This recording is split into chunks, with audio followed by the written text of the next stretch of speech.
Oh, oh, hey, everybody. I didn't know I was on here live. But look, welcome to Kiki Loves Nigeria. And remember, I'll probably sound a little funny, but those who have been watching me, you know why. Okay? So, we're going to give some people a little time to get on here because I know it's the middle of the week. And I just want to give people a chance to get on here before we start talking. And you guys tell me if you can hear me, if you can understand me, because I know it's difficult with these things, these aligners. I know it's extremely difficult to understand me. So, we got a lot of stuff to talk about tonight, and I'm going to go ahead and introduce myself. I am Kiki, and welcome to Kiki Loves Nigeria.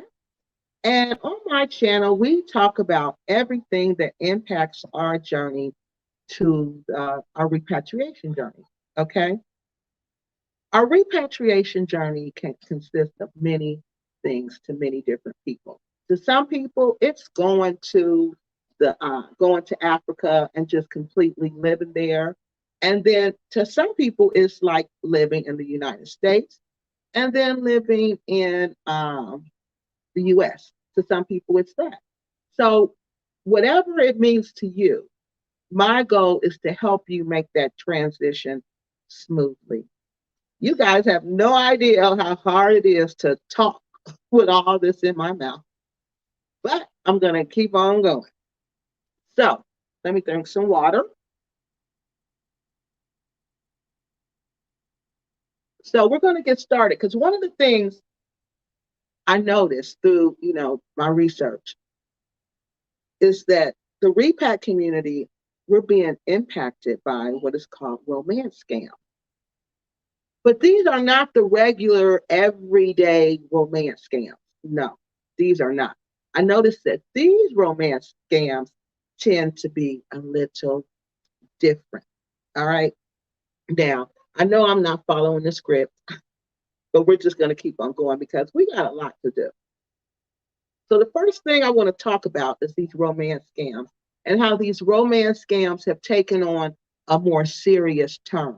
Okay. These romance scams are not the old romance scams where they just want to get your money and get gone and not meet you and not see you. No, these are not the romance scams of today. COVID created a brand new romance scammer. Okay. And this romance scammer is I can't say the D word because YouTube doesn't like it when I say that. So I have to look up another word to say for that. So I'll be substituting that word. Y'all know what I'm talking about for other words. Okay. So they've been offing you. Okay. Instead of just taking your money, this new romance scammer that seemed to be invented after 9/11, not 9/11, I'm sorry, after COVID-19, this one is about offing you. Not only am I going to take your money, but I'm going to off you in the process. Okay. And that was something that I noticed just from doing my research. Because the way they're describing these romance scammers, all they really want is your money. But the stories we've been following, they want more than your money. They want your LIFE plus your money. All right, so we're going to talk about that. And then we're going to talk about Black acres. That's another reason why I love research, because research will reveal trends that mainstream America or academia will not know about. See, they won't know about what's going on inside the community unless they get in there and research the issue. They're not really researching this like this, okay? They know about it. They're making us aware of it, but they only know about really the financial aspect of it. But they're not paying attention to how this romance scammer has changed, okay? And like I said, that's what research is for. That's why we do research, because we want to know what the new trends are and what's causing those trends, okay? So that's what I noticed about this romance scam. So we're going to go through that. real quick. Okay, so again, let me introduce myself. You guys know me. I'm Kiki Love Nigeria. I am the host of the show. And again, today we're going to talk about my stories. And then we're going to talk about Black Acres of the Gambia moving into this house with no windows and no screens. And this was as of, I believe, yesterday. Today, they may have gotten them. I don't know. We don't know. But as of, I believe, yesterday, they had not had windows, nor do they have screens. Okay. And I've been in the Gambia during their torrential rainstorms. So, how they're living in a house during the rainy season in the Gambia with no screens and no windows, I have no clue. Because not only are you going to get all this rain in your house, okay, all this water, but after it rains in the Gambia, these insects come out. I don't know what they are, but they're these little tiny insects. And they come out and they just start flying around. And you don't have windows and you don't have screens, so they're coming right in your house. So we're going to talk about that also. All right. So the source for my videos, again, you guys know I get my information from online newspapers. I get them from, not newspapers, online news sources. I also get them from videos. I get them from government sites. I get my information from government sites, and I also get them from interviews. All right. So let's go and take these comments real quick, and then we'll talk about this. All right. I'm here, Kiki, and the bag lady is here with me. She probably is here. I know she is.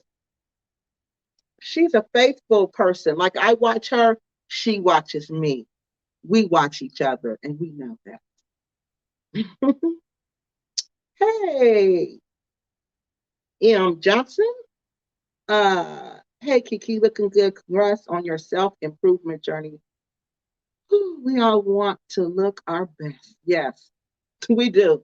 You have to in this world because people they judge you how you look.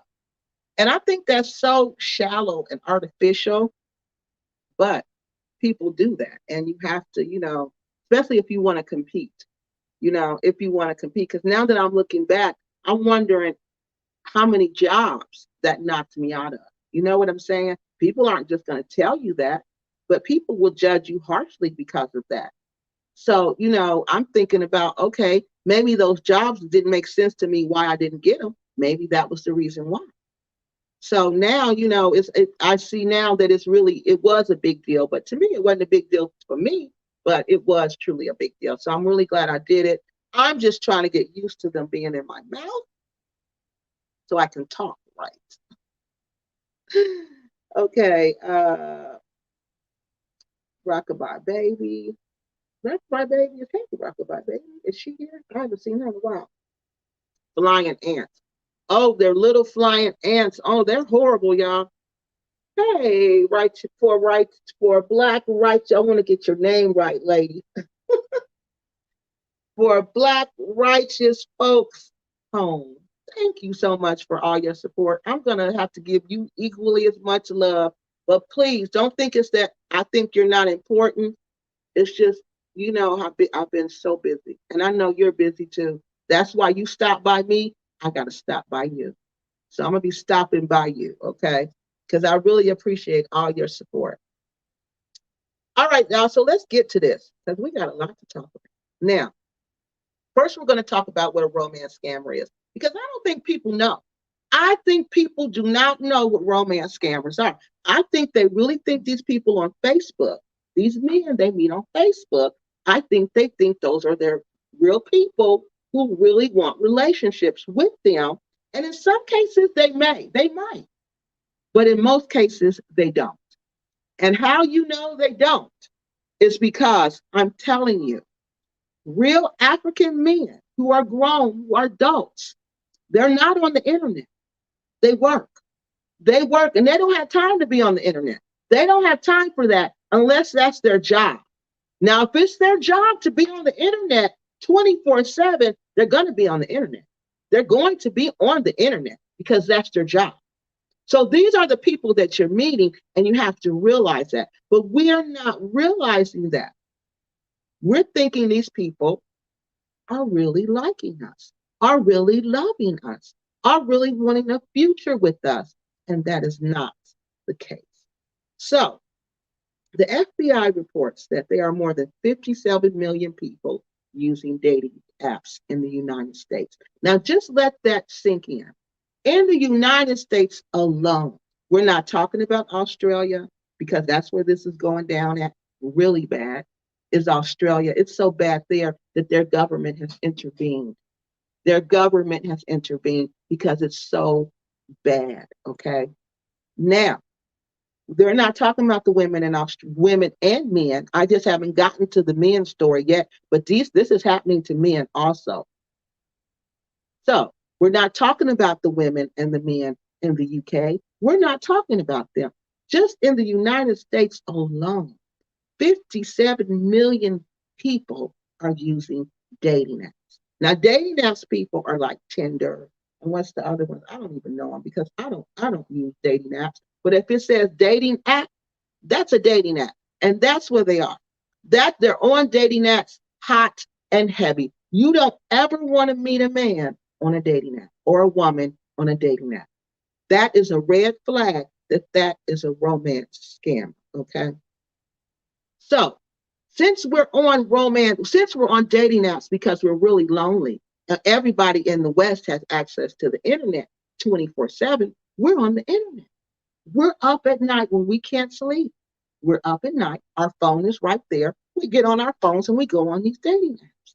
Well, guess who else is up in the middle of the night waiting for you to get up because he knows you can't sleep?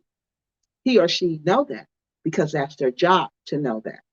The romance scam, okay? So they sit there and they wait. They wait to connect with you. And so they follow you, they look at your profiles, and they follow you and they follow you, okay? And then they reach out to start conversations with you. Now, according to the FBI, these online scams have increased nearly 25% since 2019. Now, you all know what happened. We all know what happened in 2019. COVID hit in 2019. A lot of people did what? A lot of people passed away. A lot of people were lonely. A lot of people went from all of a sudden being married for 20, 30 years to being single. So where are they going to turn to, people? They're not going to clubs. They're not going to nightclubs. They're going online. They're going to pick up their phone and they're going to go to a trusted because they think it's online. People think if it's online, it's safe, and it's not. You got to remember that online is a city. The internet is a city. It is a city, okay? No, it's actually a country. And those sites you go to, those are individual states inside of that country, okay? And you got to be careful. And when you go to a new state, you don't open up and give all your information. You don't do that. You take your time. You get to know people. And most of the time when you go, you know somebody there.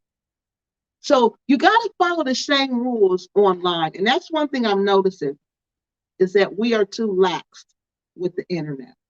So 2019, COVID hits. We're all online looking for love. We're lonely.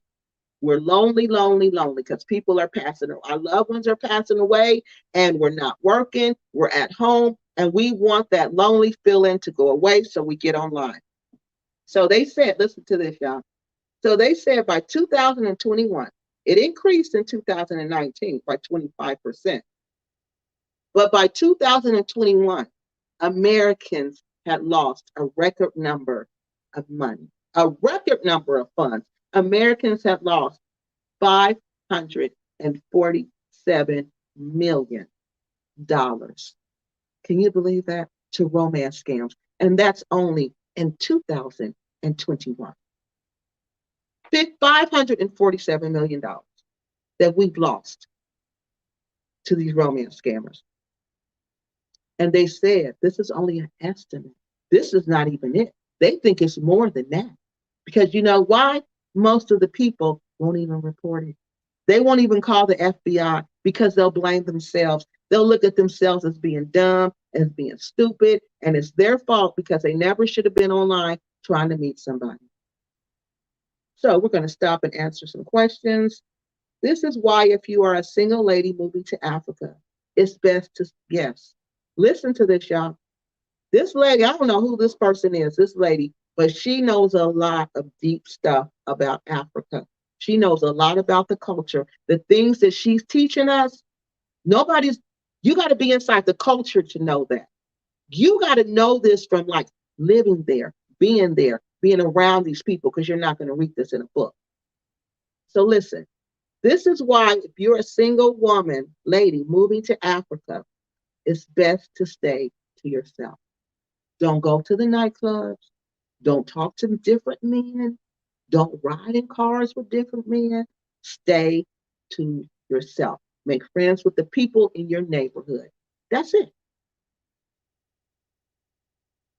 Africa, isn't best to stay to yourself and don't date anybody there. Okay, now listen, I'm sorry I read that wrong. This is okay. Let me explain it. So, you do need to stay to yourself, as I just said, but not go to the clubs and stuff. You know what I mean? Not going to the clubs, not hanging out, not doing that stuff like you would here. But you do, like I just said, you do need to get to know the people around you. Okay. You can't just stay in the house. You got your people, your neighbors and stuff, you got to get to know them. But you can't hang out like you would hang out here because you're going to get a bad reputation. So, but you do got to get to know the people in the neighborhood. But I just read it wrong, but I said it right. Okay. So, Africa, isn't best to stay to yourself and don't date anybody there. Yeah, you can't do that. You can't date a whole bunch of people. You can't do that. I'm not interested. No, everybody is suspect. You can't. You cannot. And you got to be careful. You got to really, really be careful. It's just like here. You wouldn't do that here. So why would you go there and do it? Why would, oh, yeah, thank you. But I'm going to be over. Don't worry, honey. Don't, oh, thank you. That's a lot. Yeah, it is a lot. This whole YouTube stuff is a whole lot. Okay, M. Johnson, why are you calling me? I think he was saying hi. Or saying how you're here. Hey, Rockabye baby, it's good to see you. I haven't seen you in a while. All these dating sites they're full of scammers. Because you got to remember now, especially the international ones. Because see, even if you meet a man who say he's an American and he's in another country and he's working on an oil rig or he's got his money tied up in another country, that's a scam. That's a scam. Because anybody who's working, any adult, they don't have time to be online like that. Y'all see how I struggle to do it? And I got a whole YouTube channel. And it's hard. It's hard to maintain your regular life and this social media life. So how these people are doing it, that social media life is their life. That's how they're doing it. That's what they do every day. Are you? They go fishing literally online. Yes. And they can tell by your website. They can tell by your profile. You start talking about my husband just passed away. You start talking about I haven't dated a real man in a long time. I would love to go out with a real man. You start talking like that. Oh, they know. They know. They know. Or there's no men here in the United States. I just need a good man. No, can't say any of that. Rob Rock is getting out of jail next month. Who is Rob Rock? Who was he, y'all? Uh, whoa, a whole lot of desperate folks. Yes, they're becoming bankrupt. Y'all, this is serious. And these are elderly people. These are not 20-year-olds, 30-year-olds. Well, the one lady was 40. Yeah, I'm going to say the 40-year-olds are doing it too. 40 and up. These people are 40 and up. Okay. They're really worried about the scam for the elderly because that's who they're targeting, the elderly. Yeah, because elderly got an income and elderly are extremely lonely and elderly will not ask you questions like that. So yes, this is a really big scam and people are making a lot of money off of it. Oh, that's what you heard. So she knew about it, Rockabye Baby. Okay. So let's see. There are people that have had success. Yes, it is people who've had success on dating apps. There are people, my cousin met her husband on a dating app. But like I said, there are some people that are on there that are good. But most of the people on there, you better be careful. It's rare, but it's possible. I'm pretty sharp. It's not easy to fool me. This is why I'm not on those social media sites like that exactly. You can't be all like on all those social media sites like that. That's putting yourself out there. Don't ever advertise yourself out like that because you look desperate. And that's what they look for. They want you to be desperate. They look for desperate. They're looking for desperate. But I don't care about Rob Rock and his life. Who in the heck is Rob Rock, y'all? I don't know who he is. This is not my main channel. This is my backup phone. I have over 200 subs, but shadow ban. What does that mean? Explain that to us. All right. So now we got them caught up. Oh, wait a minute. Here's one more comment. Rob Rock, a YouTuber who put himself in jail because he got drunk on a lot. What? Threatened the cop. The cops heard that live and now it's, oh my God. Who are Rob? Who are Rob Rock? I'm sorry about that, dude. Yeah, you can't go around doing that. All this stuff work together. Google work with everybody, honey. You can't do that. Why you think I can't even say the D word or the S word? Are they gonna tag my video and not pay me for all the work I do? And they don't pay me hardly. They don't pay me nothing for real. That's why these people killing themselves for a YouTube channel. Y'all crazy. If y'all knew how much money we make, y'all would laugh. All right. So let's talk about what in the world is a romance scam. Because if you're 40 and up, you probably have no clue what a romance scammer is. So romance scammers are also known as online dating scam. The online dating scam. This is when a person tricks you into believing that they are in love with you and that they want to marry you and that they want to spend the rest of their life with you. But most of the time, on a true romance scam, this is a fake profile. Okay. It's a fake picture and it's a fake person behind it. It's somebody pretending to be that person.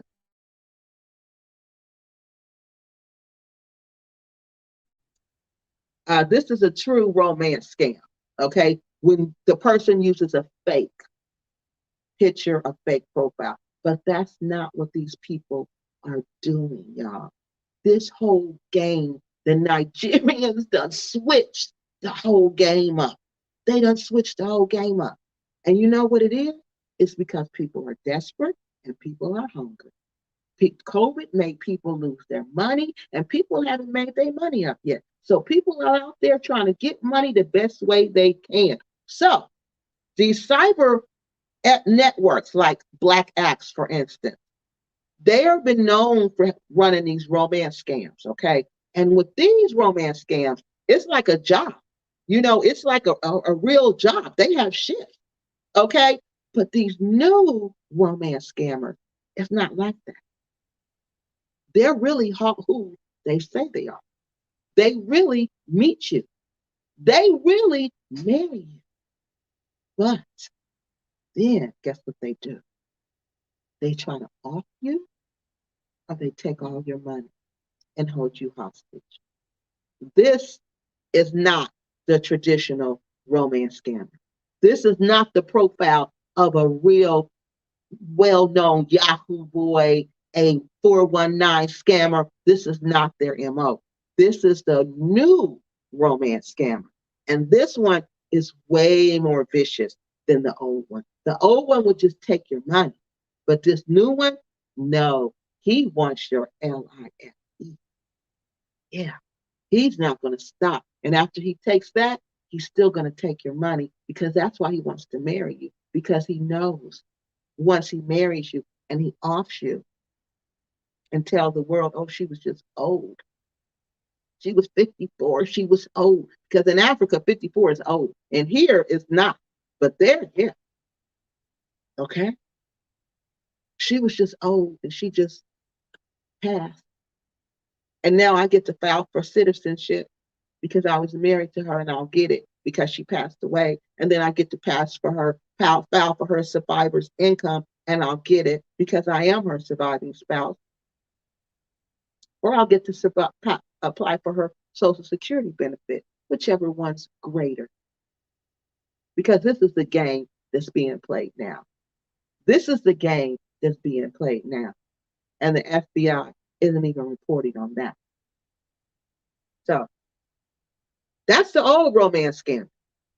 This is the new one where they go on the fake dating sites. We know about them going to the fake dating sites, okay? Trying to meet you on the dating sites. We know about them switching the pictures up. We know about that. We know about them pretending to be military people and they stationed in another country and they need all this money. We know about that. We know about them asking for, oh, do y'all know they do that? Y'all might not know about this, older people, middle-aged people. Y'all might not know that this is what they're doing. They're talking these middle-aged, I don't know if the men are doing, but the middle-aged women are now taking pictures, intimate pictures of themselves and sending them to these men. And guess what the men are doing with them?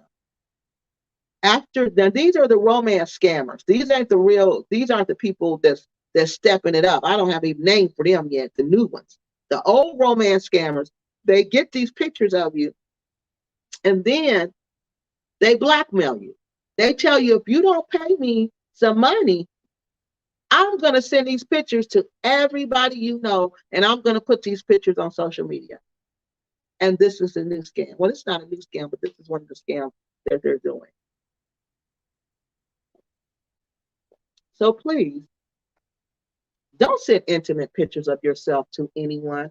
And if they ask you, don't talk to that person anymore, because tell them you just insulted me. And code verifications. If they send you a code verification to your phone and say, oh, I want you just to verify that this is your phone number or this is something, and you got to answer all these questions, no, that's a scam also. So we know about the inheritance scam, where they say, oh, y'all might not know about this one, but this is another one. They'll say, I have to get married, and I need you to marry me because I inherited all this money from my uncle, but my uncle wants to make sure I don't blow the money, so I got to get married. That's another big scam, okay? So I need you to marry me right away. That's another scam. But this new romance scammer, he's completely different. Like I told you, after researching these stories, I noticed there was a trend. There was no more hiding behind the internet. There was no more sending the fake pictures. No. They were now exposing who they are to these women. And they were actually marrying these women. They were actually meeting these women. They were actually telling these women to fly to Nigeria to meet them. And then some of them, they offed. Not only, I'm sorry, it wasn't only in Nigeria. It was in different countries. South Africa was one of them. And then they're marrying these women. This is completely different. This is completely different than what we're used to. They're not a part of large criminal rings. They're, the ones we're used to seeing when the Nigerian police come in and everybody got a computer. No, it's not like that anymore. These new ones, they operate on their own. They're lone wolves. That's what they are. They're a lone wolf, and they operate alone to scam you and to take your LIFE. So they're not involved with a whole bunch of people. They're involved with themselves. Now, we're going to go through these stories. Now, the first story we're going to look at real quick, for those who don't remember, we're going to look at Yetta James. And remember, y'all might not remember Yetta James, but Yetta James was, let me go through these questions real quick. She was from South Africa. And remember, she went to go visit her Nigerian boyfriend. And now on the second visit, remember, she didn't return. So we're going to look and talk about her situation real quick. Wasn't calling you, romance scammers are coming for you, like I thought. Oh, you're right. Like, okay, the line in the movie. Okay. Right. Yeah, exactly. Okay. Because that's how they're coming for you. They're deliberately not shown as easy as other content creators' page. Hidden equals sudden Oh, oh, yeah. I noticed that. You're right, because I have to look for your channel. I used to see it. I used to like see it come up, but now they don't even, you're right, recommend it. Bag started out with a lot of promise. They are really entertaining and engaging. Yeah, they are entertaining and engaging. That's all they are. Bag has got some issues, honey, some serious issues. Then everything started, yeah, unraveling because they were liars. And you can't go to Africa and pretend to be something you're not because that place is very spiritual and the spirits don't like that. And they're going to reveal who you are. They're going to make you show yourself. I think when shadow ban people have tried repeating to flag my channel, causing this shadow ban. Oh, oh, okay, okay. The painful one is they give real pictures. Have yes, have you meet the family and try to off you with this is the plan. This is the plan with poison because they're going to meet the family. They're going to go through all that. They're going to go through all that. They're going to act like they love you. This is the new romance scammer. This is the post 2000 post COVID 19 scammer. They're vicious. They will go to your home. They will meet your family. They will do all that. And then they'll give you some poison and say, oh, she just got sick and passed away. She got just got sick and passed away. Yeah, she just got sick and passed away. That's what they're going to say. I was on a dating site and baby, they all had the same, yep, they do, script. All of them are engineers, work in the oil rig, you name it. I have talked to four of them and not one of them, yeah, yeah, because that's the job. That's the job. That is the job. So everybody has the same script and you cannot get off that script. If you get off that script, they're going to take you off that site. They're going to take they're going to take you off that they're going to take you off that assignment and they're going to assign you to somebody else, okay? Kiki, I'm late to the chat, but did you talk about the Canadian lady who was in no, not yet. Do you think it is possible that she should have been in on it? She needed the money and lied to her. I don't know. That's what people think. I don't know. We haven't gotten talking to her yet. We're about to start talking about each one of them. Yeah, people think she was in on it too because they were like, "Well, she should have known something. She saw all them buttons." The fake preachers are, oh yeah, they pretend to be preachers too, y'all. The preachers are the real, all of them are the worst, honey. All of them. Yep, that's what it's all about. Extortion. It's all about extortion, and you got to realize that. You got to realize that this is about. That's what this is about. I am glad I'm not the only one who feels like that possibility. Yeah, people were saying that they think that.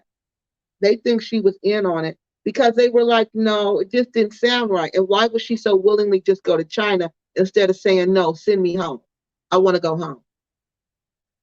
90% of them are not from 90% of them are from Nigeria. I always said that if you're on the dating site all day and every day, then you must be working. Yeah, you are. You're working for the scam company. I believe they work for, yes. Oh, you think they work for some of these sites? They probably do. They probably do. The sites are probably in on it. And that's what they were saying, that some of the sites are in on it and some of the sites are just mining you for information. They appear to be a dating site, but they're really just mining for information. Dang, it's done so easy. It makes, yeah, it's real scary now. It's real scary because you don't know who to trust and who wants to go through their life feeling like that. So we're going to start with this poor lady from Australia, Miss Yetta James. I hope I'm saying her name right. And people may not know what happened to her, but we're going to listen to what happened to her real quick. And then we're going to talk about it. What y'all think? On this episode of Kiki Loves Nigeria, I want to tell you a story about a lady named Miss Yetta Jacobs. Miss Yetta Jacobs is from West Australia, and she was lonely, so she went online to find love. Unfortunately, that love not only cost her money, nearly $90,000, it would cost her life. So let me tell you this story. So, like many women worldwide looking for love, this Western Australian grandmother, Miss Yetta Jacobs, boarded a plane in 2010 to meet a man she had fallen in love with. She had put everything on the line because she was lonely and she wanted this loneliness to go away. So she started a new life with a man she met online. Tragically, for 67-year-old Miss Jacobs, her online affair did more than produce a new beginning. It ended the rest of her life. It brought an end to the life that she knew and that her children had known. So, let's see what happened. Okay, so that's her. Now let me tell y'all. Now let's talk about her situation. Now this lady had been there twice to meet this Nigerian man. She went there twice to meet him. Okay, and the first time it went well. Same situation. Her husband had passed away. I think she had been married for like 30 years. Husband passed away. She went online. She met this young Nigerian dude. Okay. Normally, like I said, you don't show your face. Now, when he started showing his face, that was a sign to me this is not normal. So I'm thinking this is really like a real relationship. Okay. Until what happened to her in South Africa. And then they go and find out he's really a part of this ring. He's really a part of a romance scam ring. So the first time she goes, everything is fine. I think the dude got greedy. Okay. I think he was doing a side deal with her that nobody knew about. And I think he told her, he started talking to her off script, okay, on the side because he knew he could easily get money from her. He knew she could, she had a nice bit of money and he didn't want to have to share that money. Because whatever money you bring in as a group, you got to share that as a group. It's not just your money. So he wanted this money. Now, this is just me putting this together. He wanted this money for himself. So he started talking to her on the side. Then he tells her, let's start meeting in South Africa. Then he wants to marry her. So he goes to South Africa. She goes to South Africa. She gives him money. I know she gave him money then because she's giving him money the whole time. He needs money to get there. He needs money for this. He needs money for that. She leaves. She go back home.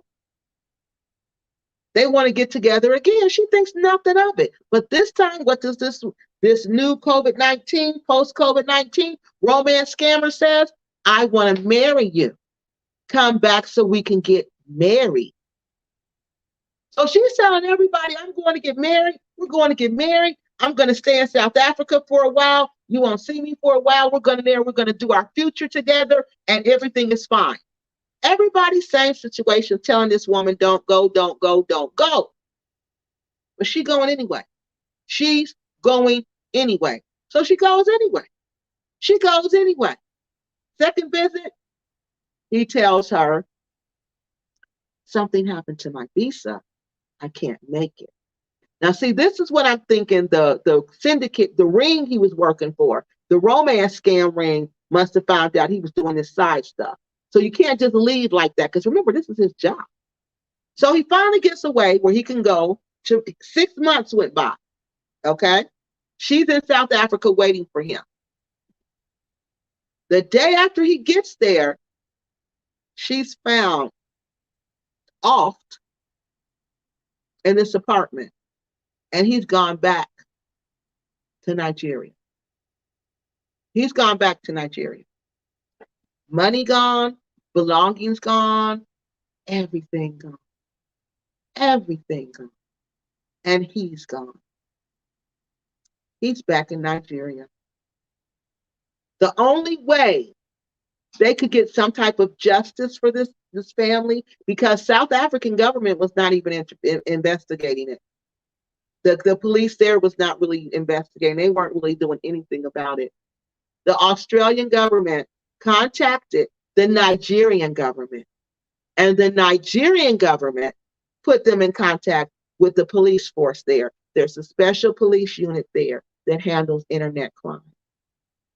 And when they found out about it, they went into action, and they knew exactly who these people were. They went there, they raided the place, and they arrested them. They raided the place and they arrested them.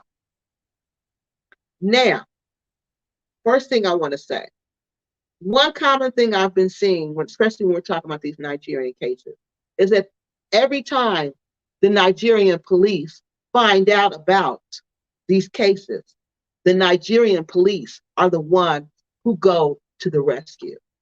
Okay? So all this people thinking, oh, Kiki's bad mouthing Nigeria by talking about these cases. No.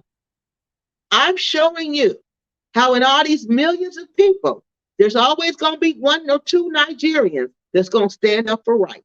And there's always going to be the police force who's going to make sure that the right is done. The right is done. Because this is wrong. They don't play with some crimes over there. They don't play. And this right here is something they don't play about. Now, they raid the place. They put the man in jail. And of course, you know what he says. He doesn't have anything to do with it. He doesn't know what happened to him. He wasn't there. They have no proof. South African police did not investigate. They didn't care. They're the ones who didn't care. So now, this Yetta Jacobs case is just left unsolved. It's just left pretty much unsolved. They know who the scammer was, but they want to get him for offing her. But they can't because they have no proof. They have no proof. Yeah. So what do y'all think about that one? That one was very disturbing to me because I really felt sorry for her kids because, you know, she lost 90,000 and in jail she went. Oh, that was I think that was the other lady, the Chinese lady, the lady in China.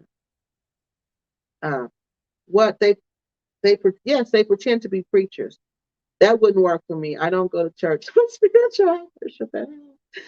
I don't do these fake churches. Yeah, I don't do the fake churches either. I'm done with the fake churches.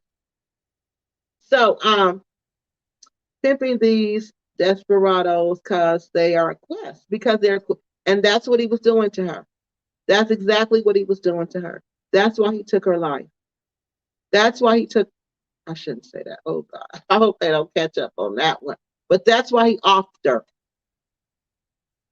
That's exactly why he offed her, because he could get the money. Okay, there was no real marriage there either. He could get the money. He could go back to his country and he could spend the money and go on about his business and be done with Miss Yetta Jacobs and just move on like it's nothing. That's the plan, and that's how it went down. And that's exactly what happened. Yeah, that was real sad. Her story was real sad. And if it wasn't for her kids, there was nothing that was going to be done. And do you guys know something I forgot to put in the story? Right before she left, okay, there's an organization there that deals with people who they believe are being scammed. And do you know they had wrote her, and they wrote her twice and told her that this person she's talking to, they believe is a part of a Nigerian scamming organization, a criminal organization out of Lagos, Nigeria. And that she needs to quit talking to them and she needs to quit sending them money. They wrote her twice, but she had already left to go to South Africa. So she never even got the letter. She never even got the letter. The best thing to do is play broke and act like you don't have any money. Then you get to see who really wants you. They will stop calling because, yeah. Or you're going to have to block. The real ones, you got to block them because they're going to keep with the script. And you're going to have to block them. You're going to have to block them. You're going to have to block them. Now, the next story. Now, Miss Yetta Jacobs, hers to me was a real romance scam until he hooked up with her. When he hooked up with her, it completely went left because they don't do that. They don't do that. And that was a sign right there that, okay, these new romance scammers, something's going on. And then when he offed her, well, we don't know, allegedly offed her because we have no proof it was him. When he allegedly offed her, that's how you know these are all lone wolves. These are not normal romance scammers. These new ones, they're not the ones that are just going to hide behind a picture and take your money. They're not doing that. And that's what you got to realize. They're not doing that. They're bringing you all the way there. They're living with some of these people right now, taking their money and giving them tea. And y'all know what's in the tea. So these old rules to these romance scams, they don't apply anymore. They don't apply anymore. There's new rules to the game now. New rules. And you got to be schooled to these new rules or you're going to get lost and you're going to get got. You can believe that. You can believe that. You have to be schooled to these new rules. I must have missed a story. Yeah. Oh, yeah, this is a different woman. Yetta Jacobs, you might not have seen her. This is the lady from Australia. Yeah, this was the lady who was from Australia. All right, now we're going to talk about the lady who went to the Ivory Coast. Remember her, y'all? The lady who had went to the Ivory Coast, Miss Latrice Clayton. The one we didn't know nothing about. So let's listen to this one. Let's listen to this because this story, I'm still confused and lost on what happened here because none of this makes sense to me. None of it. I'm still asking what happened. I am still asking what happened on this one. So let's go here.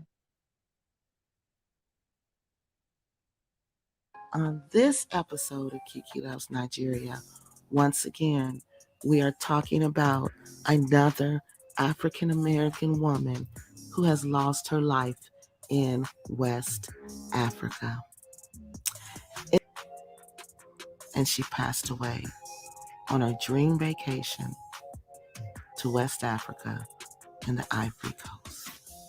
But according to her family, she had all her vaccines, she had all her immunizations, she even was taking the anti-malaria medication that we give you, that they give us, before we travel to West Africa. So I'm really confused. Patients from the stroke, we don't know. But all we do know is that this is another Black woman dead in West Africa. All right, people, I'm going to play the clip. And you tell me, all right, y'all drop the comments, what y'all think happened in the comment section. And let's get the conversation started. Latrice Clayton, that's her name. May her soul rest in peace. And may her... Okay, look. So this story really bothered me about Miss Clayton because I think they do. Every time you get sick in Africa, they want to say you have malaria. Because look, when I went there and I got sick in Nigeria, it was food poisoning. I know it was food poisoning. Okay, they said I had malaria. I'm like, what? Why? How is this malaria when I'm on this anti-malaria medication? So in Nigeria, they have like these pharmacists that you go to that are like doctor's offices. So you just tell the pharmacist what is wrong with you, and then they prescribe you some medication to treat the sickness. Well, the Nigerian dude, He didn't want to take me to the hospital. That was the first thing he said. He was like, we got to try to treat this because I don't want to take you to the hospital. Because if I take you to the hospital, if something's not wrong, they're going to make something wrong. They're going to find something wrong because they want to get your money from you. Okay. So the last thing we want to do is go to the hospital. Then he also said the standards at the hospital.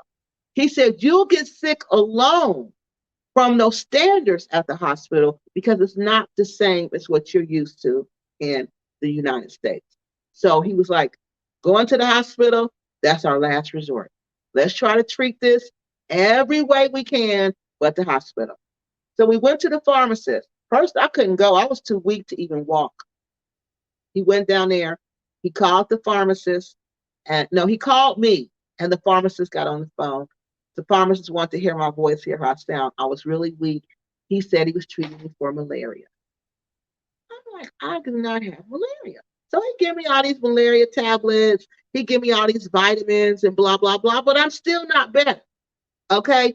I'm still not better. 2 weeks later, I'm still not better. I'm still sick because I have food poisoning, people, because I drank some of the water from some ice and I had a smoothie that had local ice in it. So I'm sick. I didn't even put this together till I got back here. They still treat. So we go back to the pharmacy, tell them the same thing. They treat me again for malaria. I'm like, okay, so every time an American or a foreigner gets sick here, y'all gonna say it's malaria. So I didn't find it. When I finally got back to the United States, I was really sick. I had fainted.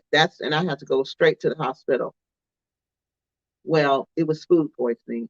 And like, he was saying he didn't know exactly what kind of virus it was because Nigeria has thousands of viruses if they don't even have names for it. So this whole situation with malaria and the high blood pressure and her whole medical condition, it just is mind-boggling to me. As you can see in the video, as you hear my voice in that video, I sound really distressed because I really am, because I can't believe this is happening to this lady. Again, 46 years old. I can't believe it. And who was the person who she went to see? How come that person didn't know? Don't take her to the hospital. Do not take her to the hospital. How come they didn't know that? So then this is what another thing I found odd. For the hospital to release her and say you need to be seen back home, the malaria is still in your condition. For one, she was there for 2 days, I believe, and she got sick. Malaria take a little longer than that for it to show up, for you to start reacting from it. She was just there 2 days. And the way she was describing it, it was like she ate something or she drank something. One of the two. One of the two. And then the high blood pressure. They released her from the hospital. Okay? They released her from the hospital. And they say, go back to your country. But what is she supposed to do in the meantime? Just be sick? See, I didn't understand any of that. I didn't understand any of that. And the high blood pressure. So you know what? She probably didn't have enough money. She probably ran out of money. And they sent her home because they won't treat you. In Africa, they will not treat you. If you don't pay the money up front, or in West Africa, in most of I don't know any hospitals that will bill you later in West Africa like we do here. No, they want their money up front. They want their money up front. So I don't know what happened to her. I don't know. And it was just, this whole thing was just truly, her situation was very, very, very disturbing to me. They will call, okay, we said this. They will call you every day, 3 times a day. But as soon as you tell them that you're not giving them no money or the whole game changed, now they're busy. They barely call you. Yeah. Because they want you to pay the money. Because once they pay the money, they want you to pay the money because once you pay the money, then they'll start giving you attention again. And they know that's what you want, that attention. Hey there, Virgo son. How you doing? I haven't seen you in a while. Yeah. That's what they want. They know you want that attention, so they're going to keep on till they get that attention again. I'm not married to nobody who don't have a green card, papers, whatever. Not me. It's not happening. Yeah, you got to be careful. You have to. It's just like here, though. You got to be careful here. You date an American man, you still got to be careful. These women on TikTok are going over there chasing these men left, right, and center. She ain't lying. They're not, because they're writing me and telling me about it. And I'm like, oh wow, oh wow, oh wow. And where did you meet this person? And how do you know this person? Do you know any of the family? Do you know any of this person's friends? And I ain't just talking about like three or four of his boys. I'm like childhood friends, work colleagues, family, any of that? No, they're just going. And that's what they like. They like those type of women because those are the kind they can get over there and they can isolate them and do what they want to, and nobody will know what happened to them. This was sad. Unable to get emergency help in Africa. I bet you that's what it was, y'all. That she didn't have any money and they sent her back. Because why would you send her back with high blood pressure? And it's so high that she can't even fly. For the baby.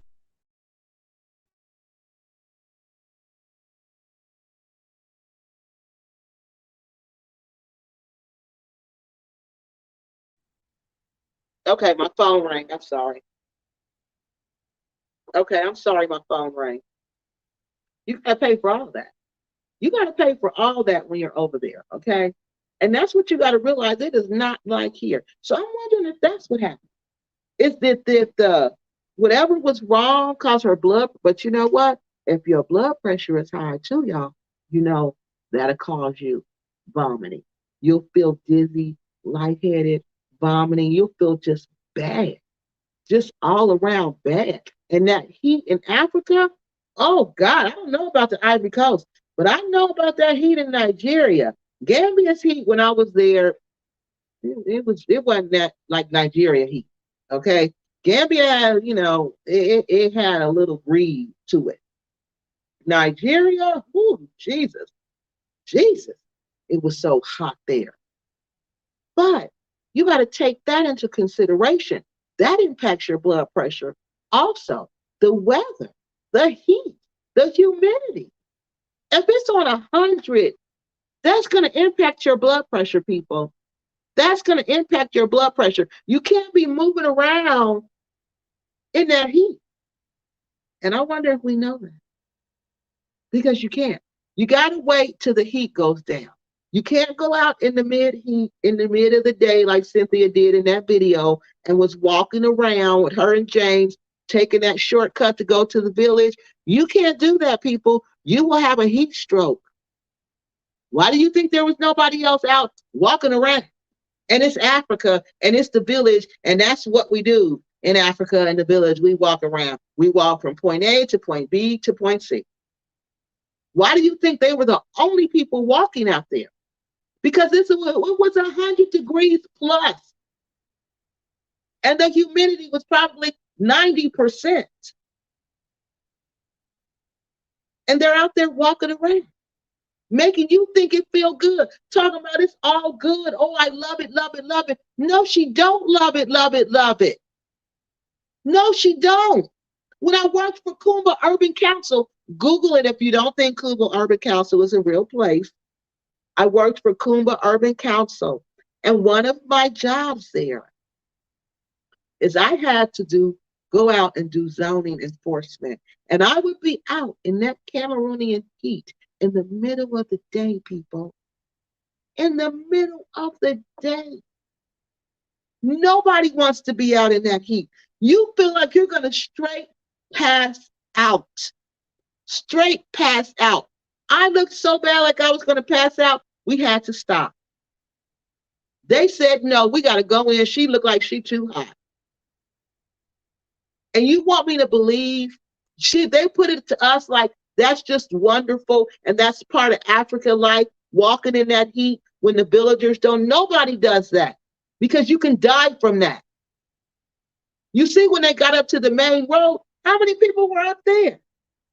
What, a man and his little girl. And that's probably because they had to go out. It was probably an emergency. Nobody does that. Nobody does that. Romance scammers really take people who tell them they're Christians. They believe they will feel sorry for them. Yeah, they like those. They like religious people. They really do.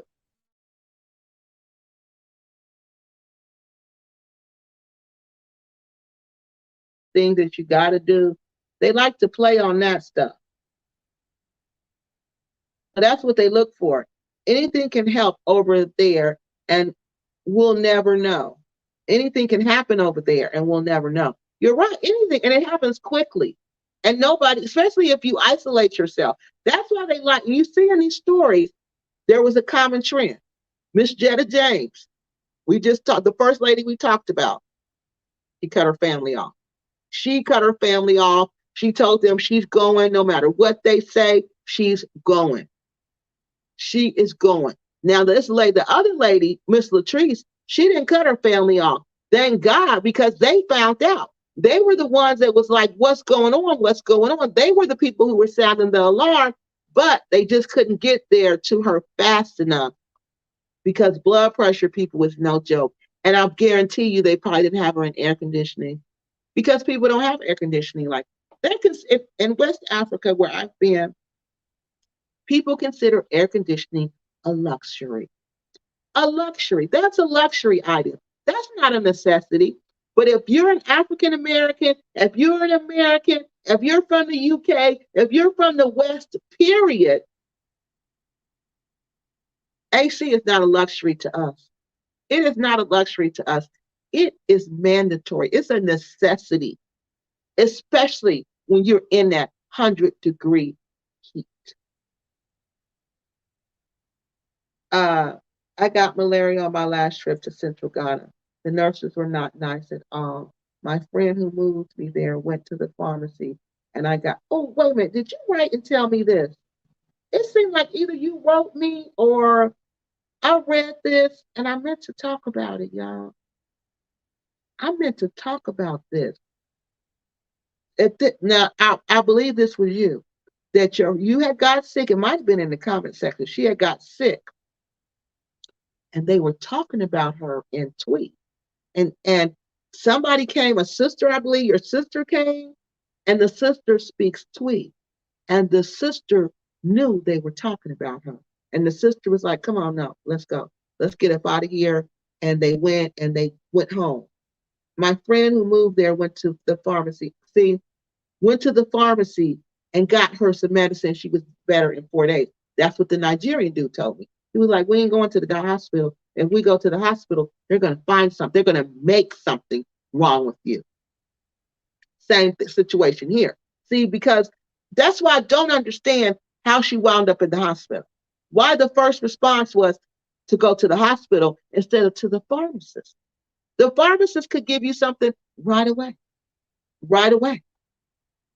Unless, I don't know. I'm not going to say that, y'all, because I don't know. I don't know. I don't know. This whole story hurt me to my heart because I just feel like some lies are being told here. Some lies are being told here. I feel like she was denied treatment because she didn't have enough money, or either I feel like taking her to the hospital was some kind of scam to get her money and she got sick. You know, I don't know. But this whole situation just don't sound right to me. I think a lot of African men know that there are a lot of single women. They do, moving to Africa, and they are preying on them. I've seen many videos where African men are talking about about coming to America. Yes, I'm sure they are. I'm sure they are. But then you got to remember, there's these African American women who are over there who are chasing these African men and promising them, oh, you're gonna go to America with me. You're gonna go to America with me. You're gonna go to America with me. And if that's what they want, which obviously it is, because if that's not what they want, they would simply say, I don't want to go to America. I'm not interested in going to America. I'm interested in you. But they don't say that. They don't say that. They want to go to America. They want to get to America. And if you having that conversation, you should know, right? But see, I'm telling you, these women are scammers too. These African American women, some of them are scammers too. Because they promise these boys, these young boys over there, and these older men, oh, I'm going to take you to Africa with me. I'm going to take you to Africa with me. I mean, America with me. And they're really not taking you anywhere. Yes, ma'am. And it's all a big game. They will have yeah.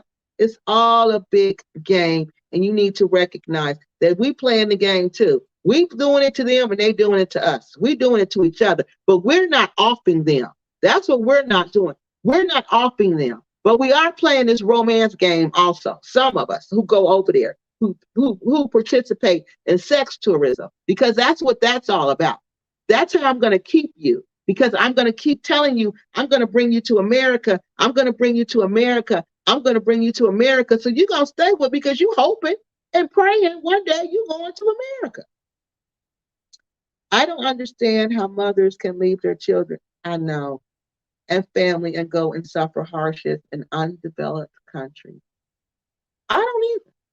I don't know how a woman or a man, because I've seen this man, African American man, he's in Ghana and he's upset because he has to leave Ghana. He might have to leave Ghana because he has a 14-year-old daughter who needs taken care of.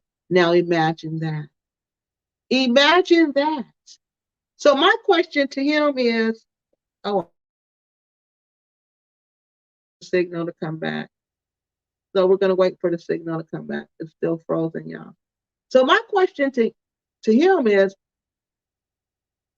if you got a 14-year-old daughter, why would you go to Ghana? And her mother is deceased. And now she's staying with your older child? That's not your older child's responsibility. That's your responsibility.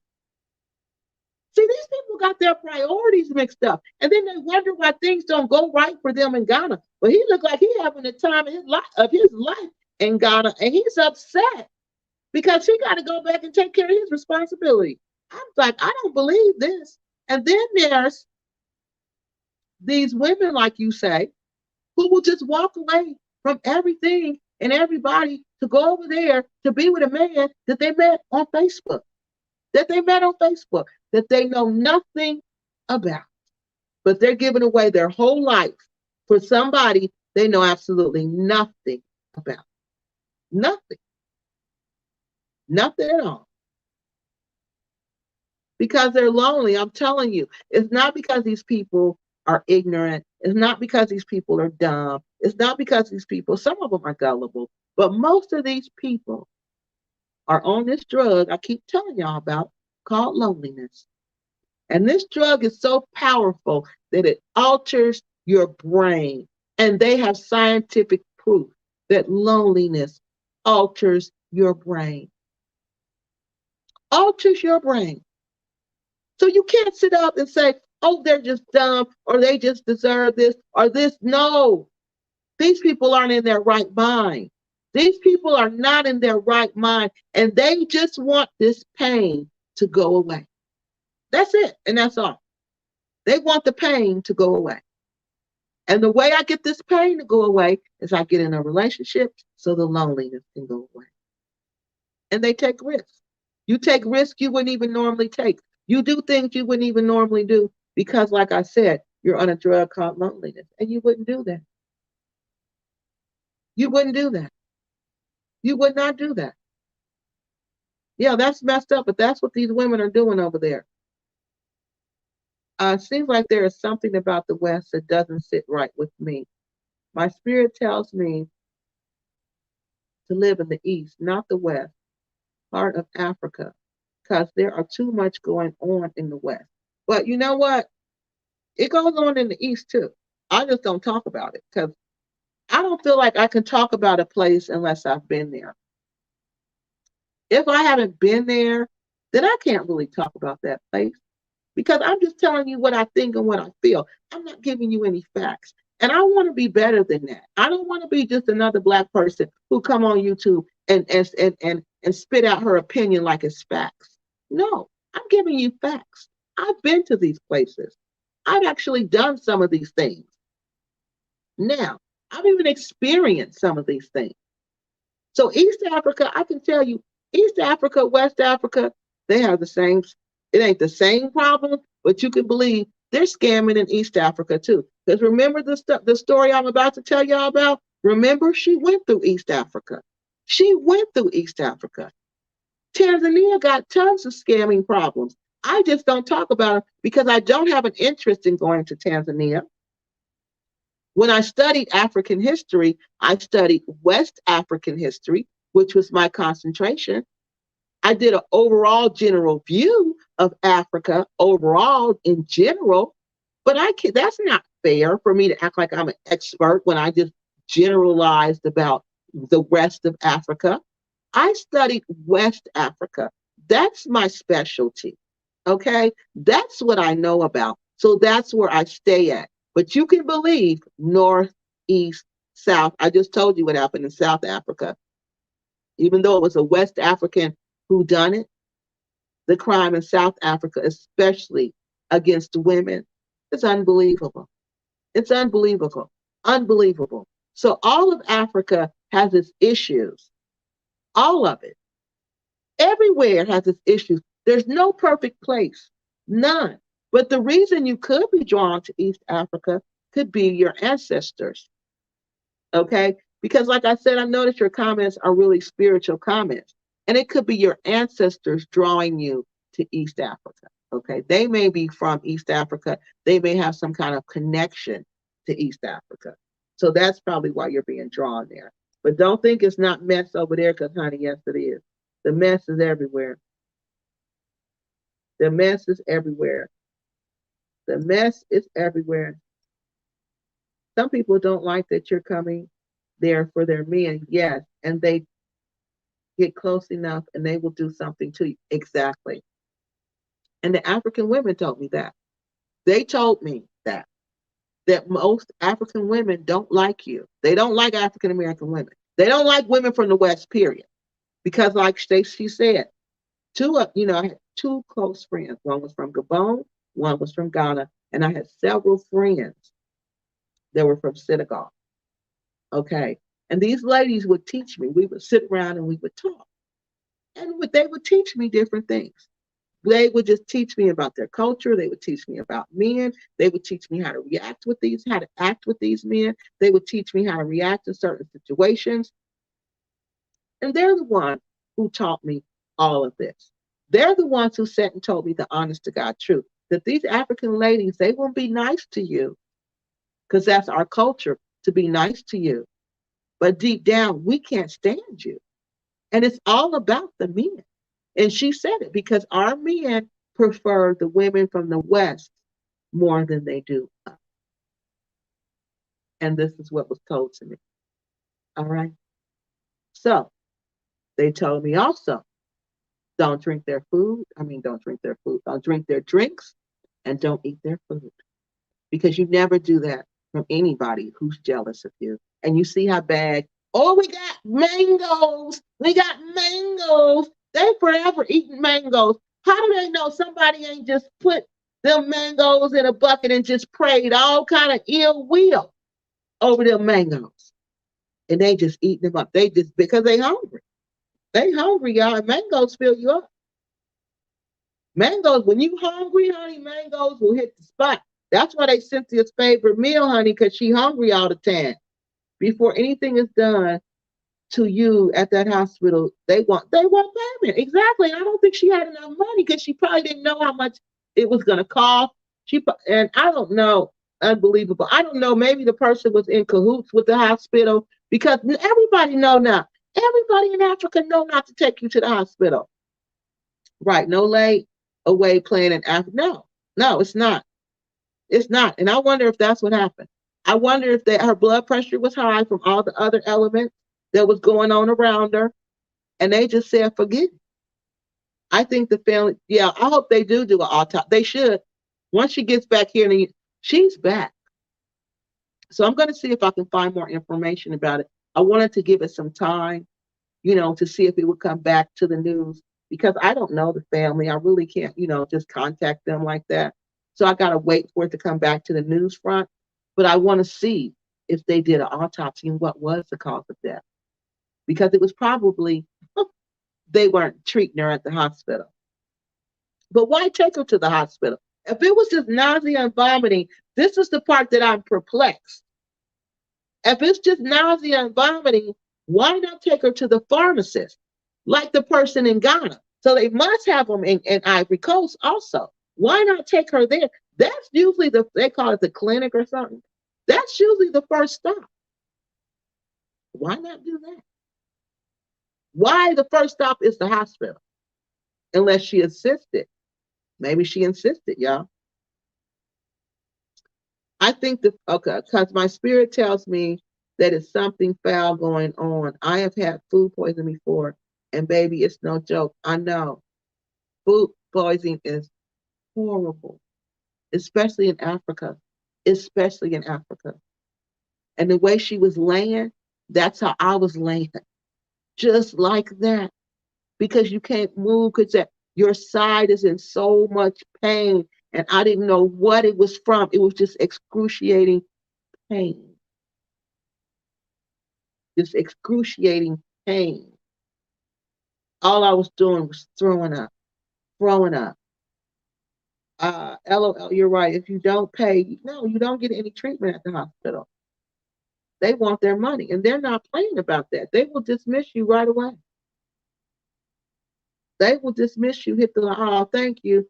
They will dismiss you right away for that. Yeah. Yeah, they will dismiss you. They don't care. I took that apple cider vinegar with the mother in it, baby, and that did the trick when I had food poisoning. And see, those are the things you got to remember when you go to Africa. Remember those home remedies. Remember how to treat yourself, and take the medicine with you. That's what I always do. I take it in my carry-on. I don't put it in my suitcase. I put it in what I take with me. Okay, you got to remember to do that. And please, how bad we talking about? Oh, I drank the water. Oh, the water is good. I drink the water. Please don't drink the water. Please don't drink the water, y'all. The water has things in it. People have to be mindful when traveling to these third world countries. Yeah, you have to. You're no longer in Kansas, but they're not mindful. Everything goes out the window because you're on vacation and you just lose it. I had to get out late in the day when I lived in Ghana. You do. You cannot go out in the daytime. You can't go out in the middle of the day. You cannot. It's too hot. So she lying to you, telling you she love it. She walking around, girl, bye. Easy manipulation, pretending to be a man of God, and then that's what they do. Not going to get the same treatment as an American or similar class countries. Exactly, you're not. You're not, and you need to know that. That's why most people don't take you to the hospital. That's why I'm shocked. You shouldn't marry anyone where you're not equally yoked. Why marry a man in Africa that can't provide if you wouldn't do that in the U.S.? He's right. Why would you do that? Why would you marry a beach bumster in Africa? Because you sure wouldn't marry a beach bumster in the United States. You wouldn't give him the time of day. Them people standing outside begging on the corner, that's pretty much the same thing. And the ones that say, I'll do some work for you, I'll work for food, that's pretty much the same thing. But they live on a beach, and they do it on a beach. And these are the men that they're picking up, marrying, and thinking these people have their best interest at heart. Their best interest at heart. And how? How could they have your best interest at heart? Men are expected to have children. How does that work when the woman is, because it's not a real relationship. They're going to have babies with other women, with young Gambian women. That's what they're going to do with young Nigerian women. They're going to either cheat on you. In Nigeria, you can't do polygamy unless you're a Muslim. In Lagos, most of them are Christian, so you can't do polygamy. So they'll just cheat on you and have a baby on you, because they feel like that's their right because you're too old to have kids. Even though they knew that when they married you, it doesn't matter. That's their right to have a baby. You can't deprive them from the right of being a father, even though they knew that when they married you. So it's part of the game. Gambia the same way. He gonna marry a little young girl and he gonna tell you, oh, I gotta marry her because my mom wants me to have babies and I gotta have babies. And if I don't have babies, my mom's gonna have a fit. So you're gonna see these old women, and I don't mean old, I'm just being facetious right now. I'm just trying to, being funny. But these 40, 50, not 40, about 50, 60-year-old women, late 40-year-old women having, doing in vitro procedures, risking their whole life, trying to have a baby by a 20-something-year-old man because they trying to keep him. Because they know his mama and it ain't even his mama, he want a baby. Because that's part of African culture. They don't consider themselves a man unless they got kids. And even if it's him who has a fertility problem, it's going to be you who has the problem because you can't produce the kid. Even though he's the one with the dysfunction, somehow, some way, it's still going to be your fault. So that's something you need to realize. So when he's telling you, oh, it don't matter, age is just a number, oh, we can adopt a baby, oh, we can do this, and then you're going to get in vitro and put your whole life on the line, and there's no guarantee that stuff will work. Do y'all know even after they do all of that, pay all that money, because your insurance does not pay for it. So you're going to get in all that debt paying for in vitro fertilization, and you won't even be able to carry the baby. It won't even work. And then he's going to cheat on you anyway. He's going to marry another woman because he's going to tell you he got to because of his religion. Because he got a right to have a baby. You don't believe me? I know it to be true. Right. I live in DR and it's a luxury. Yeah. Oh, really? Hey, y'all, she lives in the DR and it's a luxury. I wanted to come to the DR, but I ain't going there now, honey. Not after all them warnings. You are so right. I am not marrying any American man if he is not equally yoked with him. So why would I marry an African man who is probably, that's what you got to ask yourself. The bumpster don't have a job. He don't have a job because, if he had a job, he couldn't be your tour guide. Because he's going to ask you.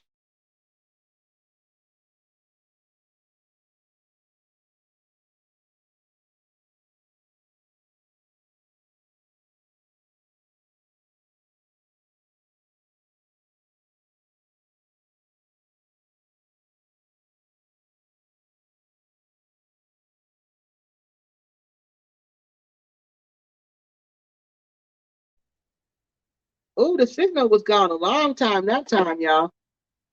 Okay. So that's what you got to remember. You are not equally yoked with these people.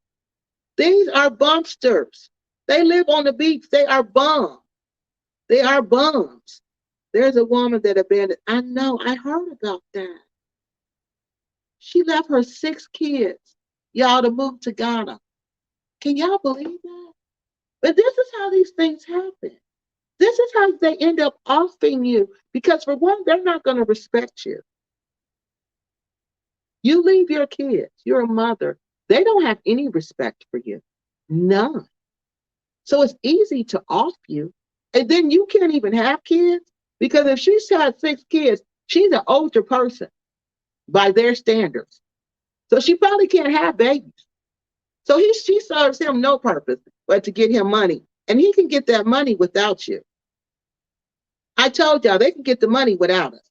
They don't need us to get the money now. Once they marry you, they don't need that money. They don't need you or to stick around to give them the money. I believe you when to say the spirit is sending. It does. It sends you warnings all the time. We just got to learn to, especially in Africa. Well, especially here in the United States. The spirit is not limited. All you got to do is pay attention to it. There's plenty of other pains that suppress loneliness. Yes. But loneliness is tied. I think loneliness would probably be like, I don't know if emotions are like that, but major emotion, like primary emotion. Oh, yeah. Loneliness is not a primary emotion, it's a secondary emotion. It's the result of something. Okay. Loneliness is a secondary emotion, which means something is causing the loneliness. You got to figure out what that something is. Usually, maybe somebody passed away, maybe it's age, but it's an emotion that's caused by something else. Okay. And you got to figure that out. You got to figure that out and you got to address it because even though there's other emotions, righteous home, that loneliness one is horrible. It's horrible. And I think it's like a legion of them. It's not just one spirit, it's more than one. The loneliness got a team of spirits. And this team, one be in this ear, the other be in this ear, the other one be in your face, telling you this is your reality. You're going to die like this. Nobody wants you. You hear the loneliness in the air, if that makes sense. You can hear the sound of the loneliness and it begins to echo. You don't have anybody to talk to, anybody to call. This is the reality of a lot of people who live in the West. And I'm serious, y'all. This is a reality of their lives. When I was in when I was in Gambia for the first time, I stayed at a bed and breakfast, and it was a lady there that was from Europe. She was from, I believe, like Scotland, something like that. And this lady was crying because it was time to leave. And I couldn't figure out why she was crying because I'm like, Dad, ain't she tired of this? Ain't she ready to go home? Isn't she tired of the bumpy roads? Isn't she tired of the food? Isn't she tired of the life? Isn't she tired of the whole thing? I was ready to go. I was ready to go home and see my family. I was ready to get up out of there. She was crying like a baby. And you know what she said, y'all? She said, when I get home, I have nobody to talk to. Nobody will come see me. Nobody will talk to me. I don't have any friends. When I get home, I'm going to be lonely again. I didn't know what to say. My heart was broken. My heart was broken for this woman. And at that time, I had no idea these romance scams was going on like this. But y'all know what that's setting her up for. Y'all know what that's setting her up for. And she's already going to the Gambia. She probably done met somebody. She probably already done met somebody. But they look for people just like that. Just like that. I heard about some American expats in Tanzania that were setting up, other expats with locals' help because they had run out of money, I guess, by any means necessary in order for them to stay in Africa. Oh my God. So this is what somebody was telling me about. So they're over there setting you up to be robbed with the locals. Oh my God. See, because this is how it go down. And I got a feeling this is going on at you know where, and y'all know with you know who. Okay, I got a feeling they doing this too. That they doing dirty stuff like this too with the locals, because the locals will think that they got power, and if they think you got power, they will join with you and do dirty stuff with you and for you because they think they're going to benefit from your power. And I think in all my heart that Black Acres is doing dirt too. I can't prove it. I haven't heard anybody wrote me about it, written me about it. I just feel it in my heart. I feel it in my soul of soul that they're doing something like that. They're doing some dirty stuff like that. I believe it with all of my heart. I just can't prove it, but I believe it with all of my heart. Uh, yeah, she left six kids. That's what she said. Yep, I believe it with all of my heart that that's what they're doing. Yep. Now never mentions the kids living her best life in Ghana. She never see that's how they get you. That's how they get you because you're not in touch with anybody. So slowly I can get rid of you because you're middle age and middle age is elderly in Africa. I'm sorry. They're not going to question it. They're not going to pay for an autopsy. It's just going to be lights out and that's it. And sorry about your luck. One thing that I have noticed in Africa is that if you see bars on every window, that means that there are a lot of thieves in Africa. Because in the States, you don't see bars on our windows in every house. That is a good point. You know what? That is an excellent point. Because you do. Even when I was in Cameroon, even when I was in Nigeria, and they got these big fences around their house, their compound. These big fences, back fences, raggedy. It ain't a real fence. It ain't a real fence because they have real fences around the compound. And at the top of the fence, they'll have wire, barbed wire. Or you know what? This one ad I saw, it's frozen, y'all. Okay. They had glass. Can y'all believe that? They had shards of glass sticking out. Glass sticking out, like from the fence to top of the gate, because it was cement all around. That ain't even showing y'all a good example of a gate. And y'all think I'm gonna leave them alone for them to keep making us look like fools and setting us up for the setup in Africa? I don't think so. You know how many people done failed in Africa because of Black Acres? In my humble opinion, listening to them, how many people done ran over there? How many people we done listen on come on their channel talking about, oh, you the reason I'm here. Oh, you the reason I'm here. And they gone. We don't see them people no more. They gone because of listening to them. That's why. But she's right. Even in all those three countries I went to, you see bars on every window because they know those thieves will do whatever to get in. Because people are hungry and there's no social program. There's no social program. There's no social programs over there.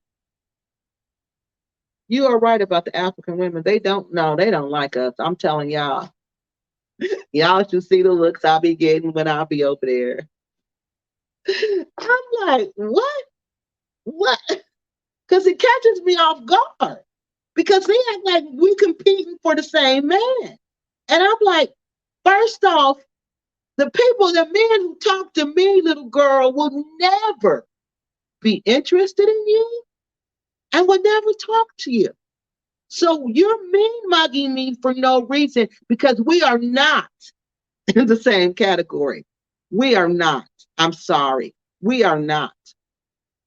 Now, the older women, I don't see them so much mean mugging me as I don't really see them in the Gambia like that for real. I don't see them like that. They be about their business. They be at home cooking. If they married, they're at home cooking. The grown ones are at home cooking. They're at home with their families. They don't, because remember, it's a Muslim country. Women don't be getting around like that. They'll go to the market, get what they need to get, and that's it. They don't have time for the mean mugging and all that. So not like that. But I'm sure if you're in like maybe some kind of neighborhood, maybe you'll experience that. But I haven't experienced that from the older women because, like I said, I'm not around them like that, except the ones that that are my friends and family. But they don't do that. I had one who came around me who was really nasty to me. She was really nasty to me. I mean, really disrespectful and really nasty. And I said something about that, and they took care of that. They took care of her. And that was the end of her. She didn't come around me no more. And when she did, she was respectful. But yeah, so yeah, some of them are like that. It's true they're gonna have babies and don't care how. No, they don't care how you feel about it. They're gonna tell you to your face, honey, and they're gonna act like you the problem. Yeah, I know. I froze. I was frozen for a minute. Okay. Yeah, they gonna act like you. They gonna act like you the reason that they had the baby, and it's your fault. Beach bumpsters seem to be some bumpsters out on. It is. It's some bumpsters and C4, some big bumpsters and C4, y'all. We get ready to get to them. We get ready to get to them. I got to get to these comments. Wow, that's wild. What woman did that? I don't know who she is. Places and Spaces. Does she got a YouTube channel?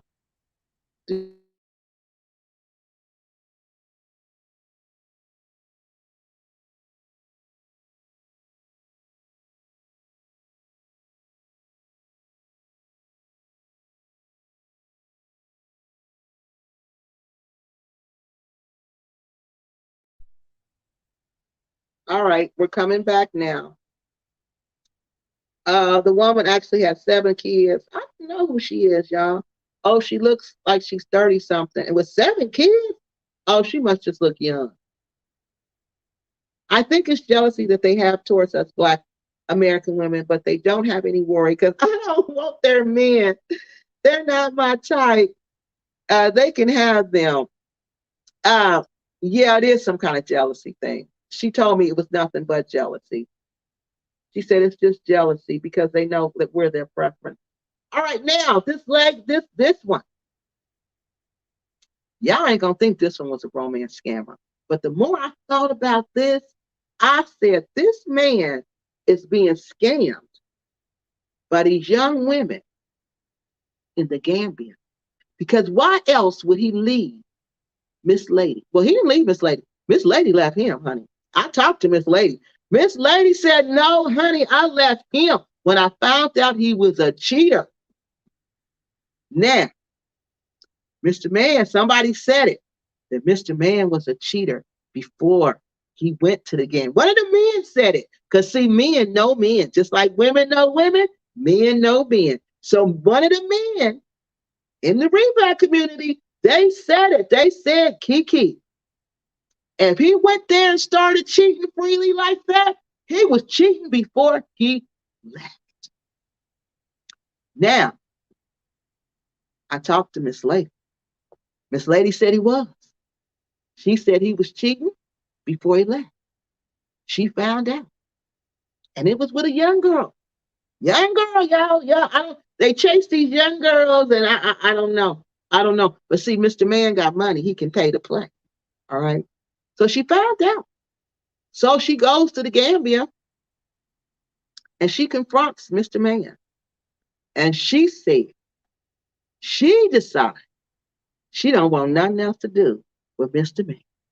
Because guess what? The ladies across the I hope Mr. Man don't listen to this show. I don't think he does.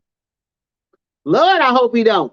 But anyway, the people across the street, guess who told Miss Lady, Mr. Man is messing with the women from the city of Gambia region. And y'all know what them women is all about. That he having them come over to his house constantly. Yep. Yep. This was her confirmation. And Miss Lady was like, I'm done with him. I'm done with him. They can have him. But y'all know what? The more I thought about it, I said to myself, he's being scammed. He's being scammed because he thinks these young girls want him in the Gambia. They don't want him. They just want what they can get from him. They just want his money. Just like the young girl here wanted nothing but his money. Miss Lady wanted him, but no, that wasn't good enough from him. So hold on, y'all. For the people who don't know about Miss Lady and Mr. Man, let's talk about them because he a victim of a romance scam, y'all, and he don't even know it. He think he doing the thing. He think he doing the thing, y'all. He think he getting it off. He think he doing the thing. He think he living swell and well. He done went to Africa. He got all these young girls wanting him. Honey, but little did he know, he part of a romance scam too. So come Nigeria. on, y'all, let's check On this this one out. episode of Kiki Loves Nigeria, we're going to talk about a story that takes place in West Africa, in the Gambia. This is a story of a couple, and we're going to call them Miss Lady and Mr. Man. After conducting some research on the internet, Miss Lady and Mr. Man decided that they wanted to retire in West Africa. They knew they wanted to retire in either Sierra Leone or the Gambia. They just weren't sure which one. So they planned to visit them both to see which one they liked the best. So they decided they would go on a tour to check them both out. After touring West Africa, when they went back to relocate, unfortunately, things were not as they seemed when they went for their visit, and people were not as they appeared to be.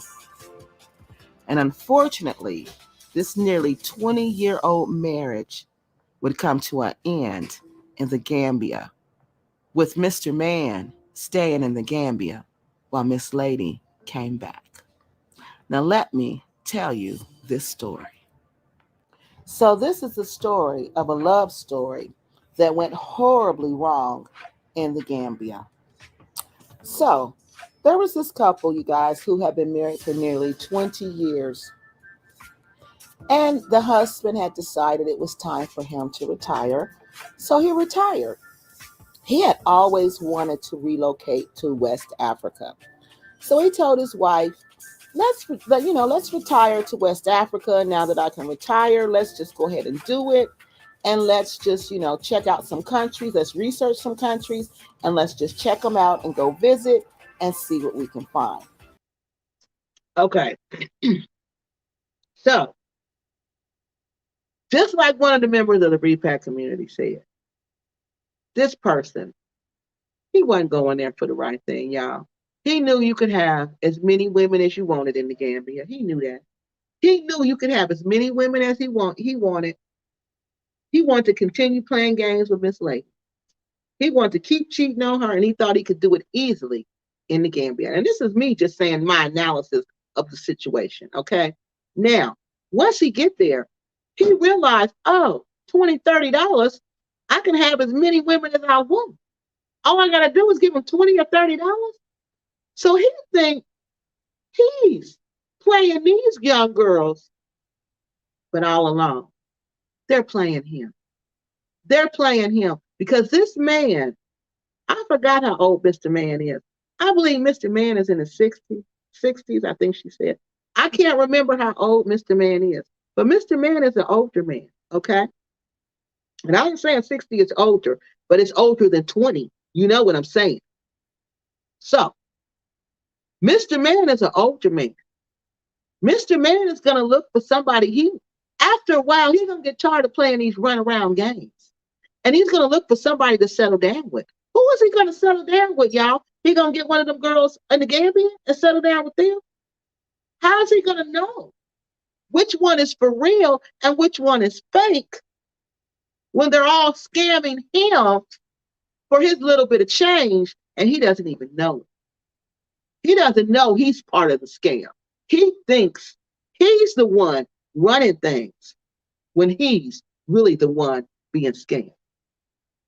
That's what I think about that situation. And I think when he does finally want to settle down, y'all, he's going to get him one of them little girls. But what did I tell y'all? After a while, Mr. Man will probably get sick. And Mr. Man will probably pass away. Because remember, Mr. Man is older. And people don't live long in the Gambia. Their life expectancy is nowhere near our life expectancy. So you're not going to live as long And I don't know. I'm just saying this is my analysis, and this is what I think. All right. So let's look at this comment. What do y'all think? I noticed in Ghana, the older women who were in their 60s and older were very welcoming. They were. Most of them are. Because you ain't in no competition with them. You know, they got their man, they got their relationship. They don't have to compete with you for nothing. But the young ones, they know they do. They know they have nothing to offer but but what all of us got. They got that's all. What's in between their legs, that's pretty much it.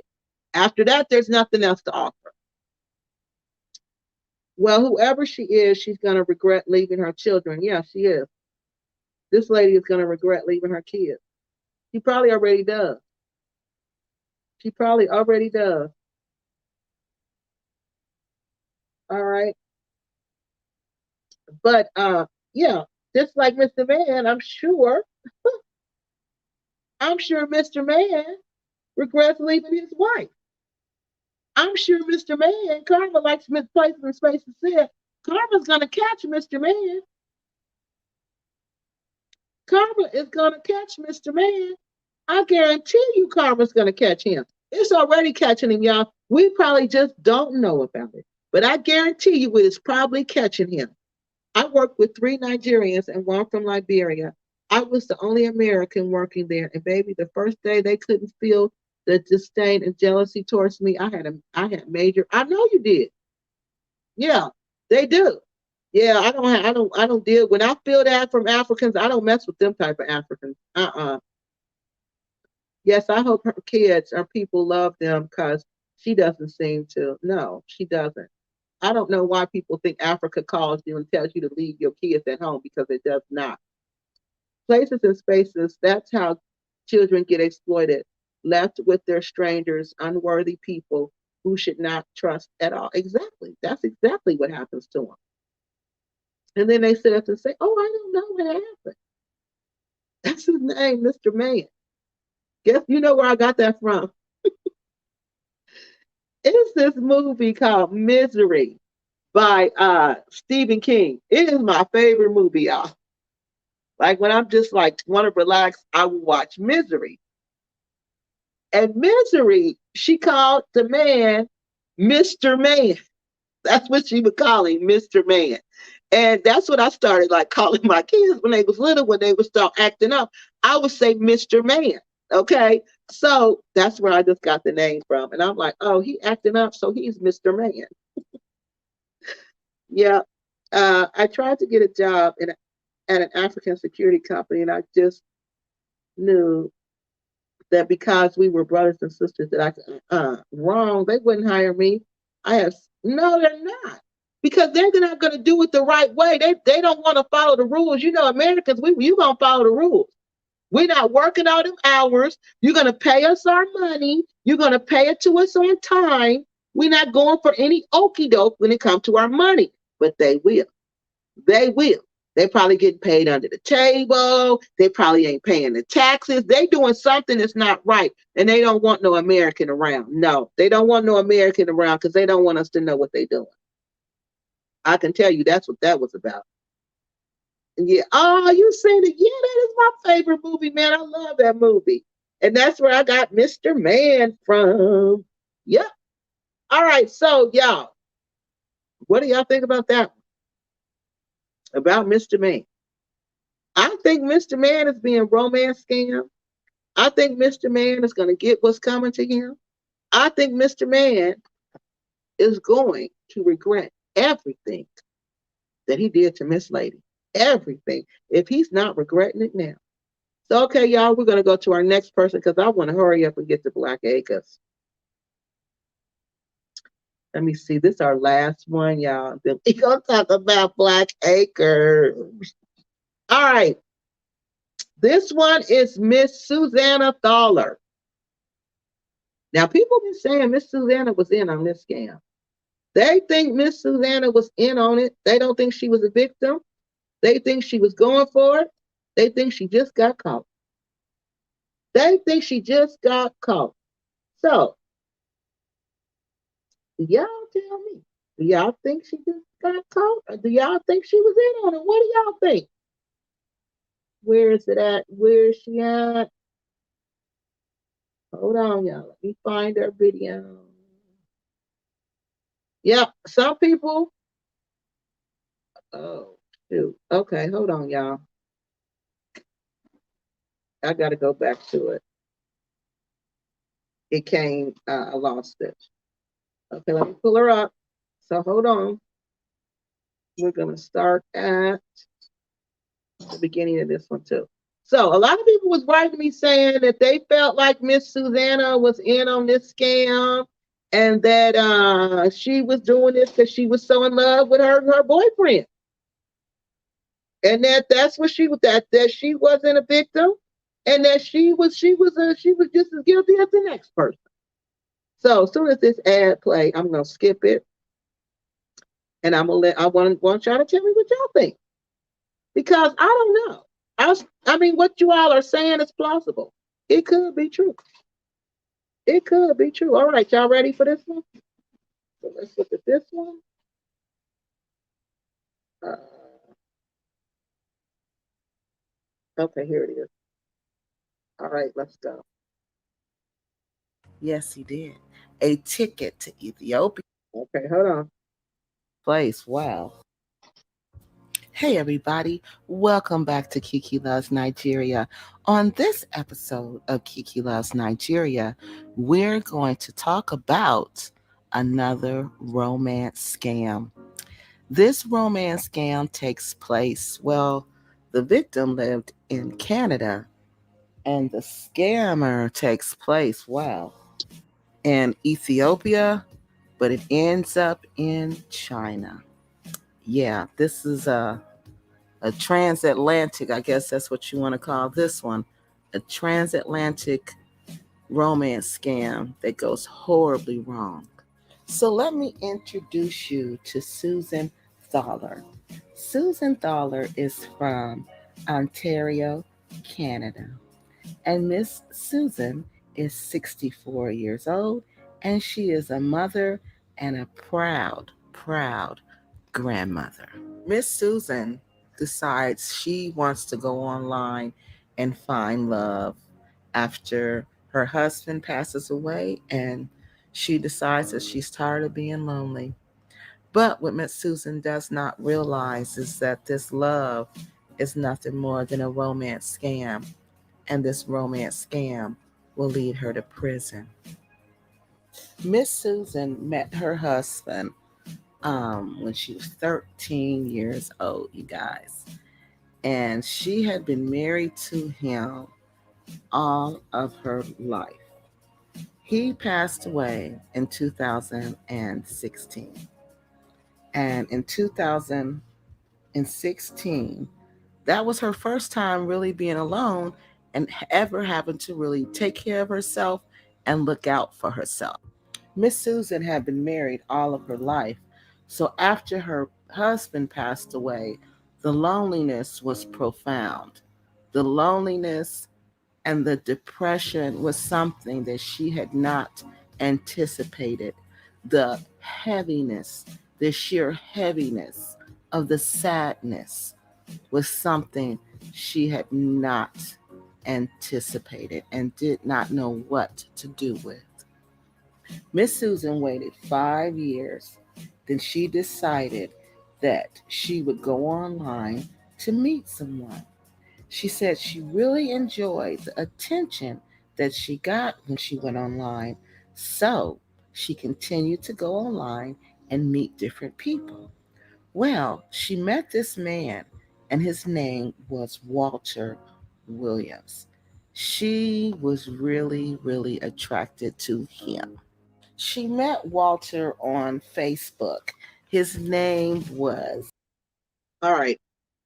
So after she goes on to meet this guy, Walter Williams, she realizes he's a fake. He's a fraud. Okay. And she goes on to write this book about Mr. Walter Williams. She goes on to write this book.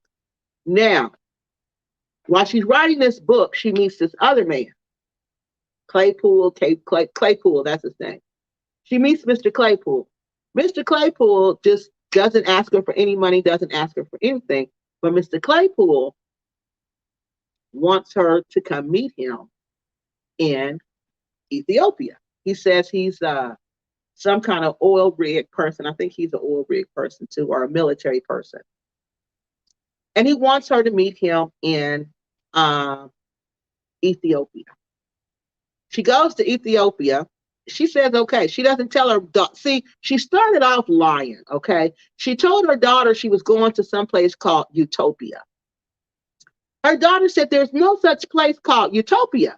So her daughter even kept Googling it, trying to see if this was real, and it wasn't real. The daughter had to literally go snoop around in her room to find out that she was going to Ethiopia. So she started off lying, okay? Then when her daughter also found out, I think this one was married to this man too. I think she was married to him too. She found the fake marriage certificate. No, I'm sorry, that's the other one. This one, she found, and she confronted her mom. She didn't find a marriage certificate. She found the ticket. She confronted her mom, and she said, "Oh, you're going to Ethiopia? You didn't even tell me you were going to Ethiopia. You're going to meet this man." And she said, "But this man is completely different. This man has been helping me write a book, y'all. And her book is on Amazon right now. It's still on Amazon for sale. He's helping me write this book, and he's really, there for me. He's not a cheater. He's a good guy." So she's not listening to her daughter. She leaves anyway. She gets there. Long story short, the man is not there. But she lied to her family and tell him, her family and friends, that he is. She sends pictures of them going on a safari, but they're not real pictures. They're pictures from the internet, professional pictures. So they know these are not real pictures. So she didn't tell him that he didn't show up. Nobody, she lied about all of this. Then the next time they hear from her, the daughter has a tracking device. Well, they can follow each other on their phone. Let me back up. She tells the daughter she's going to China, y'all. She tells the daughter, "I'm going to go to China and meet my boyfriend." No, they're going to go to China. She didn't admit till later on that he wasn't there. Okay. Then she tells him she's going to China because he didn't get a chance to come meet her in Ethiopia. So he wants to make it all up to her. And he wants her to go to China to meet him. This is what she's telling her family. So she gets to China. Before she leaves, these two men come and they give her these gifts that are from him, and they're African clothes and they're African garments. And within these clothes, there's all this cocaine. All right. Cocaine or heroin. I think it's cocaine. All right. All this cocaine. All right. She's arrested. She's in prison as we speak in China. When she get off the plane, soon as she get off the plane and give them her bag, they see it and they arrest her. The dress she has on that cover, on my cover of my thumbnail, that was one of the dresses that he gave her. Yeah, she wanted to make him feel good by wearing the dresses that he gave her. But I'm wondering if that was not a signal to them that was her. Because when she got there, like I said, they arrested her right away. Right away. As soon as the luggage went across, they arrested her right away. And somebody has said to me, was she a decoy, or I forgot the word they used. But this is when one person will get caught. Like they will call and tip the authorities off and say, "Oh, there's somebody coming in that's got smuggling cocaine today. And this person has this on and they're coming in on this flight." Now, while they taking that person away, okay, there'll be another person another person coming in, and this person is smuggling also for the same person. So they thought she could be that. They thought it could have been that, or they thought she knew that she was so in love with this man that she was doing. She was going to smuggle drugs. She was going to do whatever this man wanted her to do because she was in love with him. Let's see. That job that I applied for, I was overqualified. Then I found out that an African guy that worked for that company didn't even have. I told you that's why they didn't want you to work there. They hiring people without papers because they're paying them under the table. Because you can't even hire people without paper now because it's all fingerprints. Okay, everything is fingerprint. So, so that's what happened with the. I forgot what I was saying now, but that's what happened with that. Okay, so once she got there, they arrested her. They arrested her because she had I don't know how much cocaine, but people are saying they think she was in on it. Okay, I thought about her. She kind of looks like the other white lady. Yeah, they she kind of did. Yeah, this one she's in prison right now, y'all. Right now as we speak, she's looking at a life sentence. This story should be made into a movie. They probably will, and I hope she gets the money because she needs it. You know, at the end of the tape, y'all, when she was talking, she wasn't even in. I don't know how it is now. You know, the weather here doesn't give us an accurate portrayal of the weather in the Gambia. I have to talk to my family there to find out what's really going on. But last time I talked to them, they said it wasn't raining, but they said it could start back at any time because it's rainy season. I just saw an expat just made a video about running out of money, but yet they said he has a small business. Yet I've seen some of his videos with him for forklifting with young women. Oh wow, that's sad when you run out of money. First, you have to ask yourself, why would this man, young or old, want a senior woman when there are beautiful, yes, young women on every exactly. What's the reasoning? What is the reasoning? Wow, tracking works. Yeah, it does. That's how she got her mother. That's how she found out her mother was in not on the plane because she checked her to China. And once she got to China, it stopped. It stopped. Once she got to the airport, it stopped. She didn't hear from her mother again. She was still at that same location till the next day. And that's when her mother said she was arrested for smuggling. You think she was a test? Yeah, that's it, to see if they could smuggle crack. Yes. That's what somebody told me. It sounds like that's what she was. And then, but they'll send two people in on that same plane, okay? One of them, they'll give that person up. The smugglers who's in charge will knowingly give that person up, okay? But that other person, they'll make sure that person get it through because the police at the airport are busy on this one person.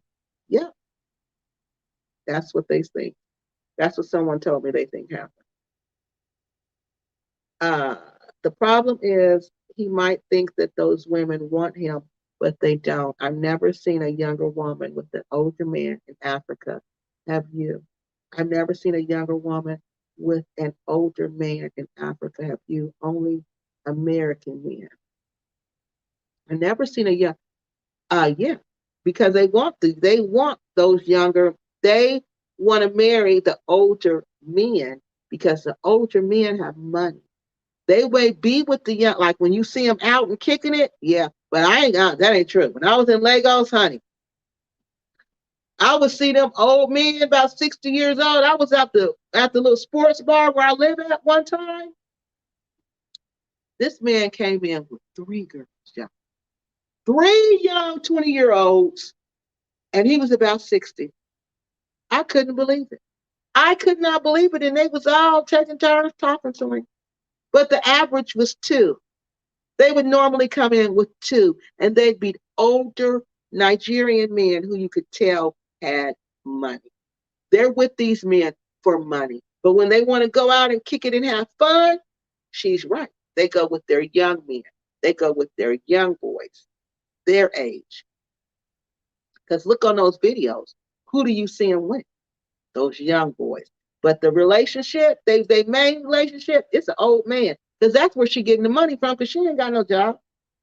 Oh, I thought I just got there because of an airplane. Okay, I must have missed that one. Okay.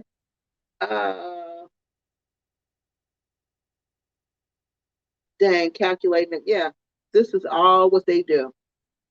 This is all what it's all about, y'all. So that's Miss Susan.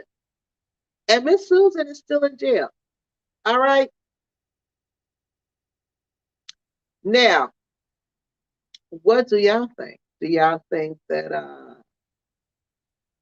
this was a long wolf? Wait a minute. Do y'all think that she was acting on? Do y'all think she knew what was going on? That's what I'm trying to say. Do y'all think that she knew what was going on? Do y'all think she had something to do with this? Or do y'all think she was just a victim? Was she a victim? Was she a victim? What do y'all think? All right, I'm looking through here to make sure.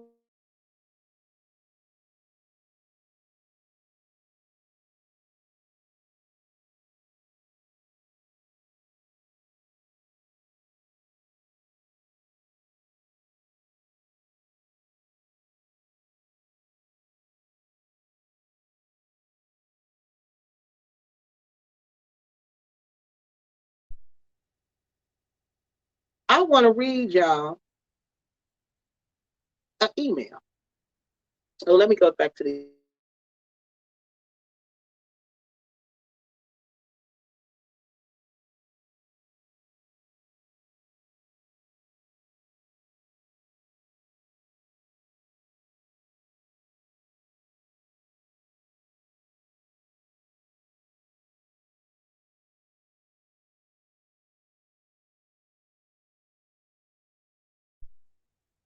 Oh, can y'all hear me? Okay, yeah, I'm still here. So look, now we're going to talk about Blackacre. I want to make sure it's not frozen. Now we're going to talk about Blackacre because this is frozen. My laptop is frozen. So now we're going to talk about Blackacre. This is the thing that is mind-boggling to me, people. The Black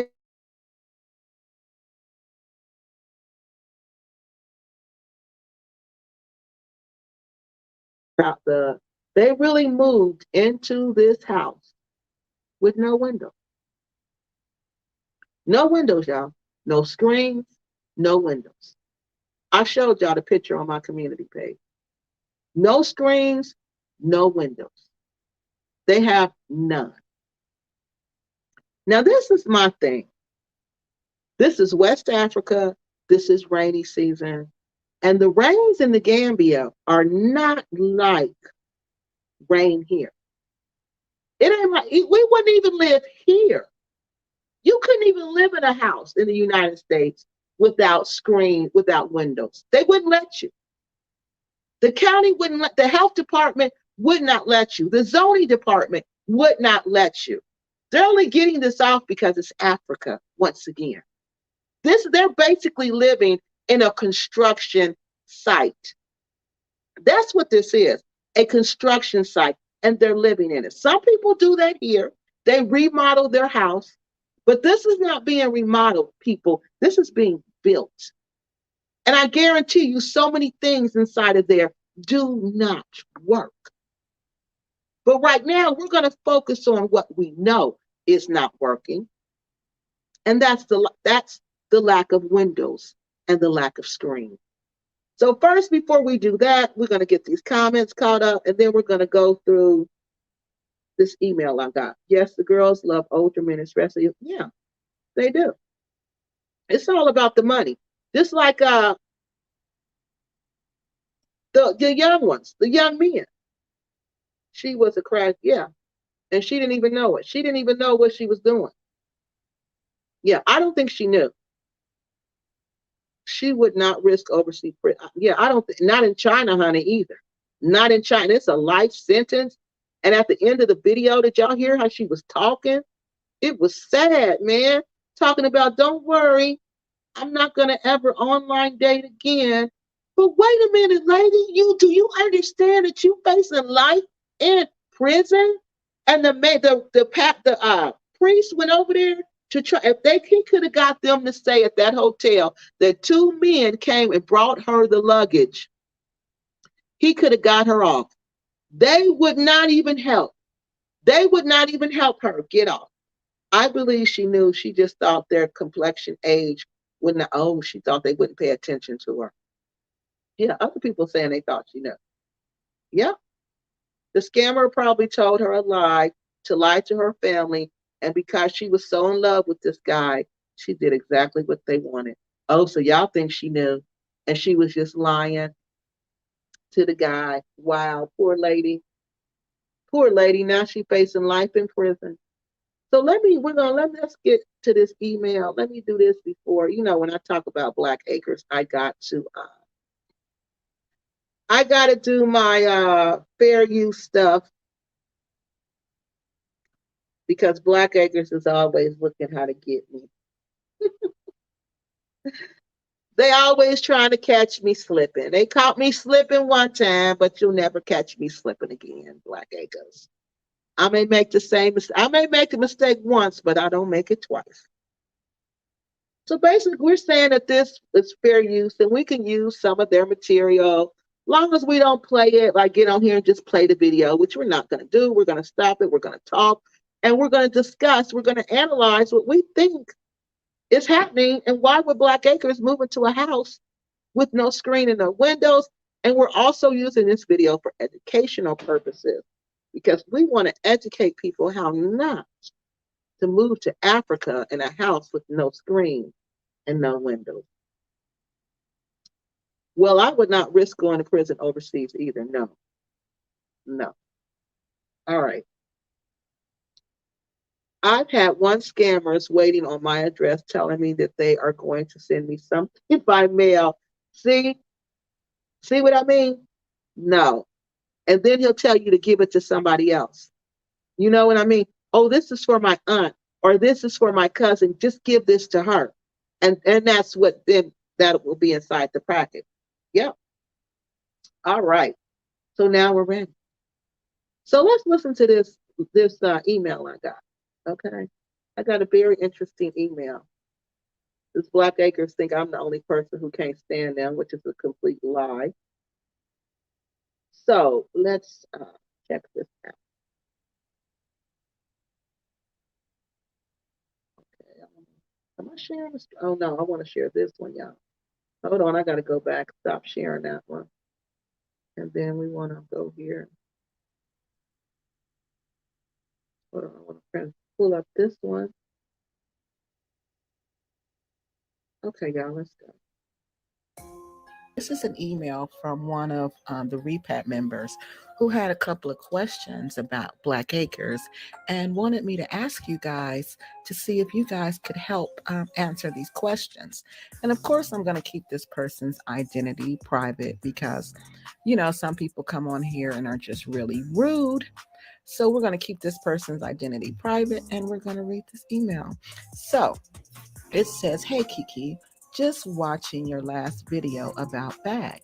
Then I went through their channel and watched a portion of a video entitled Harvesting Sweet Potatoes. In the video, someone asked if they're selling their sweet potatoes and crops. Cynthia said no, it's just for the family for now. I scratched my head because I was perplexed. I had questioned, we'll repeat that, y'all. So this person is saying they had a question and they thought the repat community that we could put our heads together and we could help them figure out the answers to the questions and help them understand Black Acres of the Gambia's reasoning on why they make the decisions that they do. So number one, the first thing this person wanted to know was, why are they spending money to have workers plant and harvest crops just for them to eat? If that's the case, then how are they saving money? Wouldn't it be cheaper to buy it at that outdoor market than pay workers for months on a week harvest for a week harvest?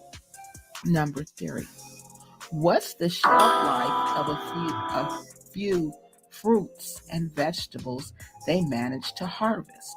Won't most of it go bad since they're only harvesting for their family and not selling the crops?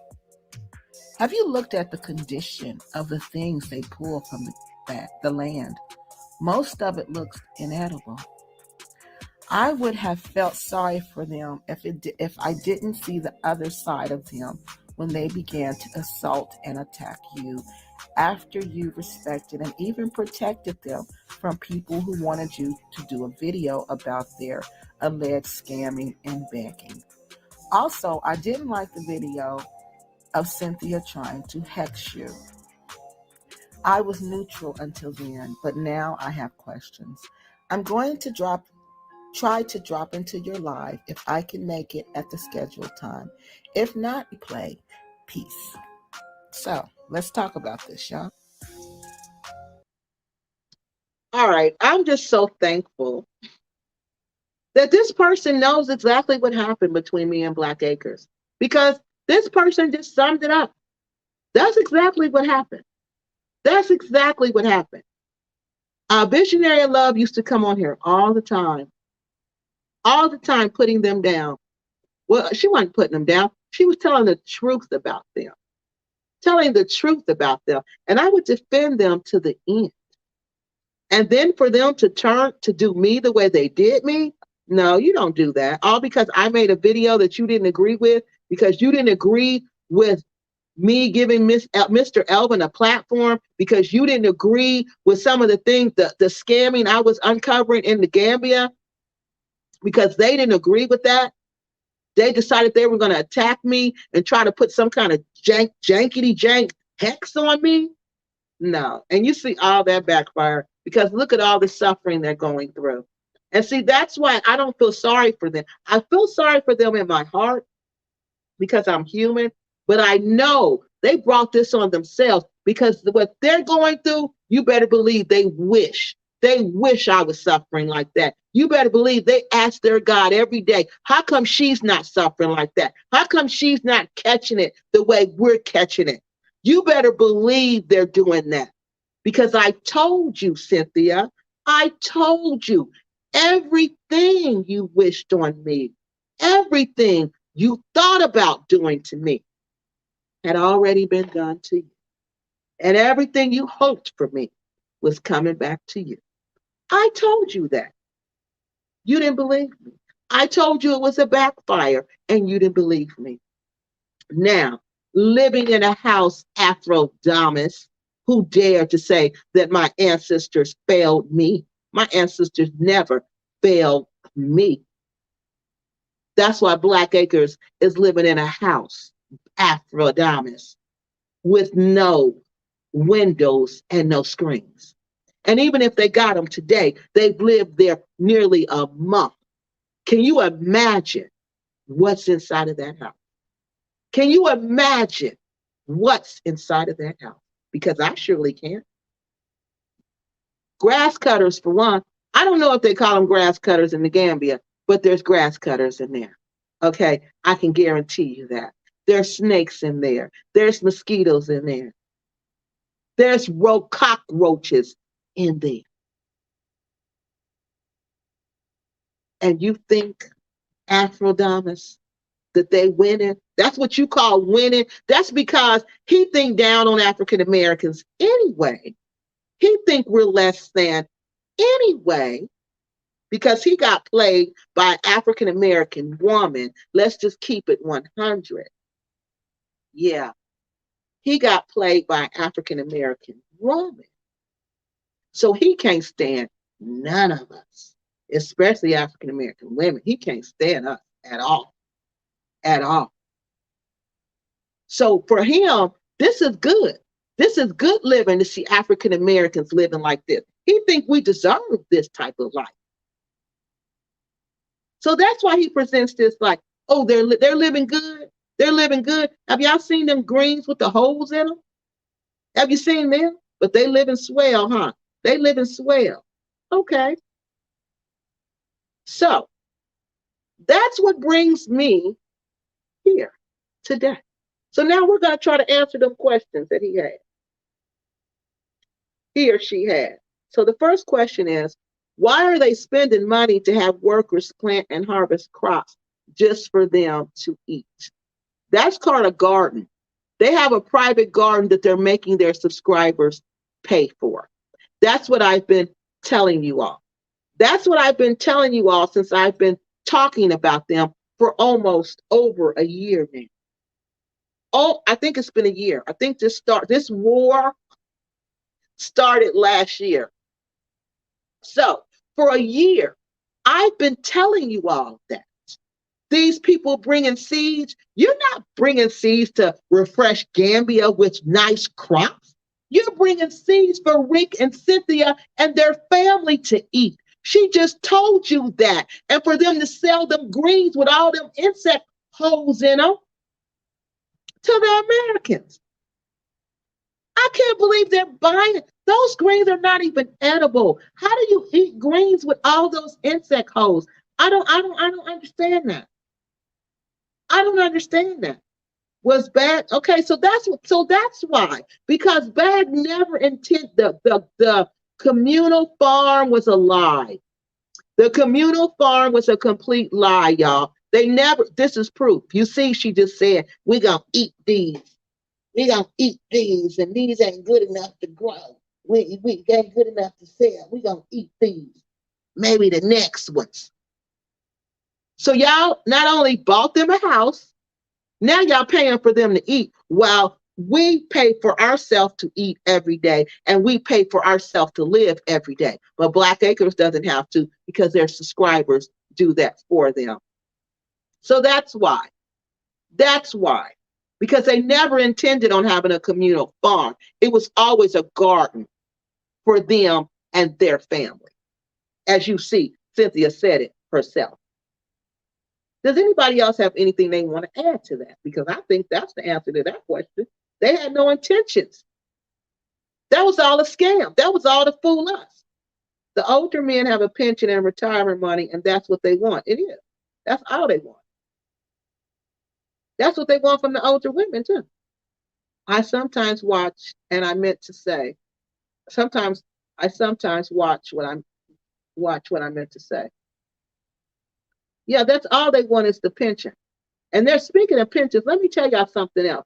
I don't think she knew what was going on, but she sure was a naive. She should have known something was off. China don't play when it. No, they don't. They do not. They do not. And she came from the drug smuggling place, Ethiopia. It goes from Colombia to West Africa to Ethiopia. Afrodamus is getting on my nerve. Like, oh yeah, he just mad because that African American woman, honey, she must have played him hard because he's still mad about that. Wants us scammed, and he does. He want us scammed and bankrupt. That's why he laughing at Black Acres and promoting them because he know they are nothing. They are the lowest of the low in the Gambia because that's what he thinks we are because that woman played him.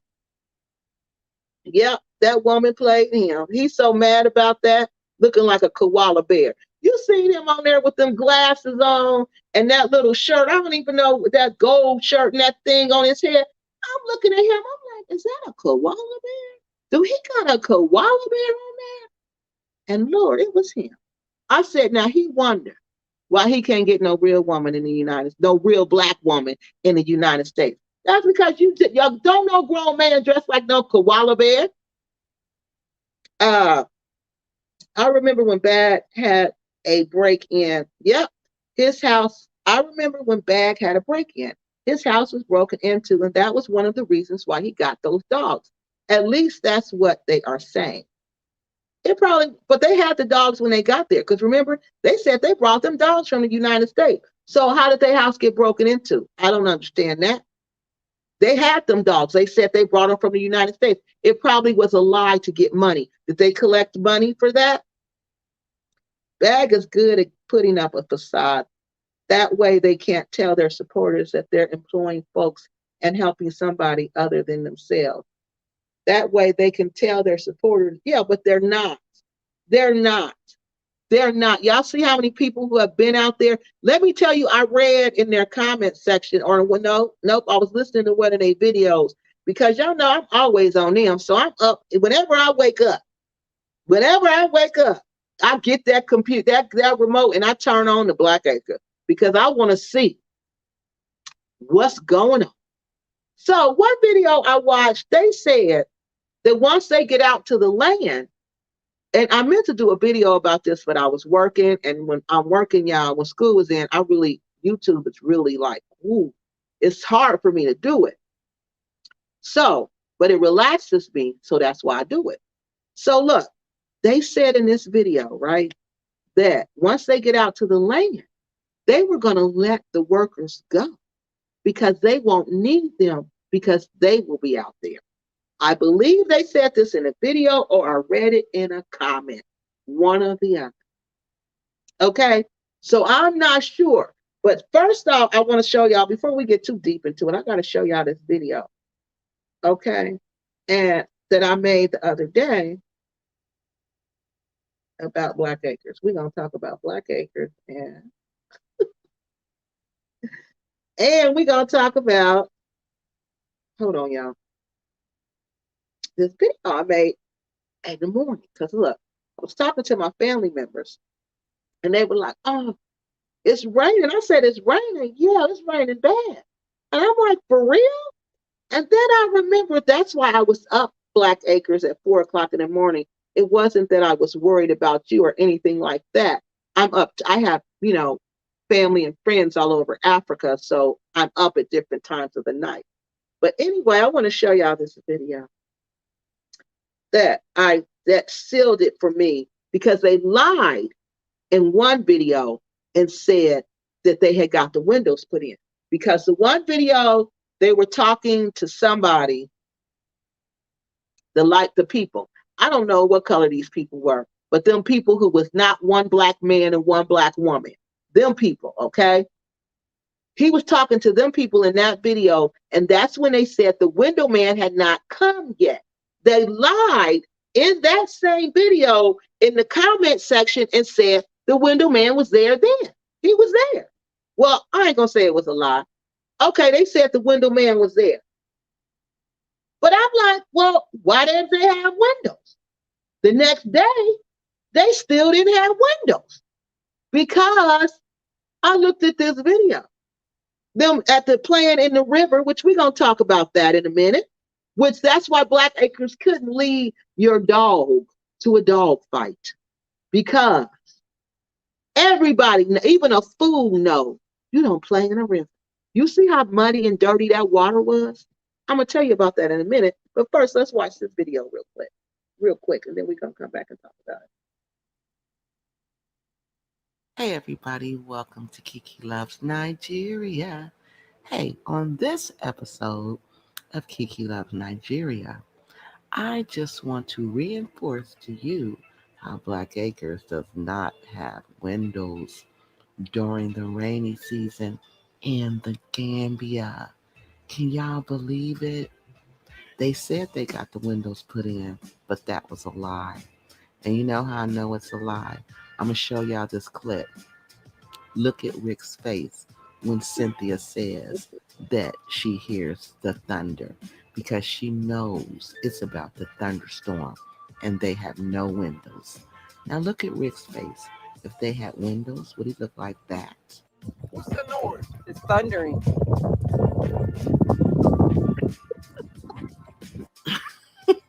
Did y'all see it? Did y'all see his face? Look, y'all. He's so upset. He don't know what to do because he knows he don't have any screen windows. He knows he doesn't have any glass in those windows. He knows that they're about to go through it. Yeah. All because of his greed and selfishness. Because as I'm making this video, it is raining bad in the Gambia. And they have no windows. None.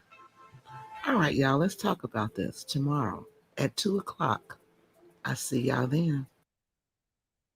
Now, if Rick and Cynthia had windows, would he be looking like that? He looked like, because they had been thunderstorming before he came out there. It had been making that rumbling noise. And when it makes that rumbling noise, the rain is coming because it warned. Oh, that's the craziest about Gambia. It will warn you before it comes. And it's a rumbling, and the rumbling is in the distance. So you know it's coming. You know it's coming, and you can see it. So I don't even know why they didn't see it. It's usually a big black old cloud over in the distance. with the rumbling. So I don't know why they didn't see the rumble. I don't know why they didn't see the cloud. But now I said if they had, if they had windows, would he be doing that? No. If they had windows, would he be looking like that? No, he'd just be like, oh, okay, it's about to rain. Oh, wow, we're going to sleep good tonight because when it rains, well, I don't sleep good over there in that rain because that rain is, yeah, the rain over there is so bad. It shakes your walls, it shakes your windows, it shakes everything.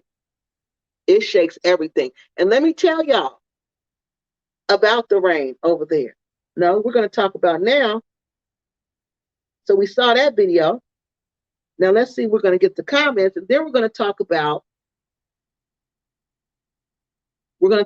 them being in the water. So I want to know what y'all think of the windows. Maybe the windows was off by length or width. That's why, yeah, it was something. But it was something. Well, the first man stole them. Then the guy was supposed to bring the windows and he was supposed to install them, but he didn't. But my whole thing is, why would you move into a house that don't have windows in the first place? Why wouldn't you wait till that's done? Y'all want to know why I think that happened? Because rent was due for the other house. Now remember, in the Gambia, you got to pay your rent up for a year. So they had to come up with this lump sum that was between $5,000 and maybe $8,000. Maybe 10 because it's went up.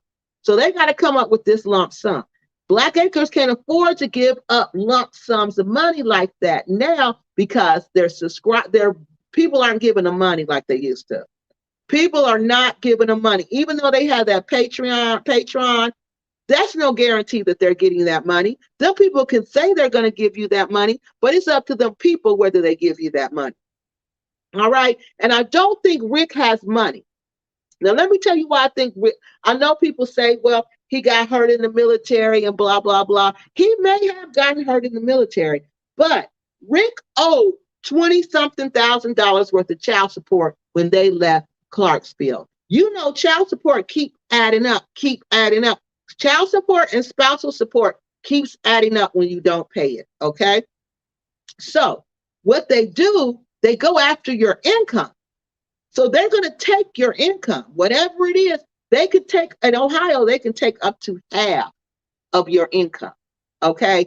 So they're probably taking Rick's money for the money he owes the state of Tennessee because they took custody of his child because they said the girl was physically abused. They had proof of that.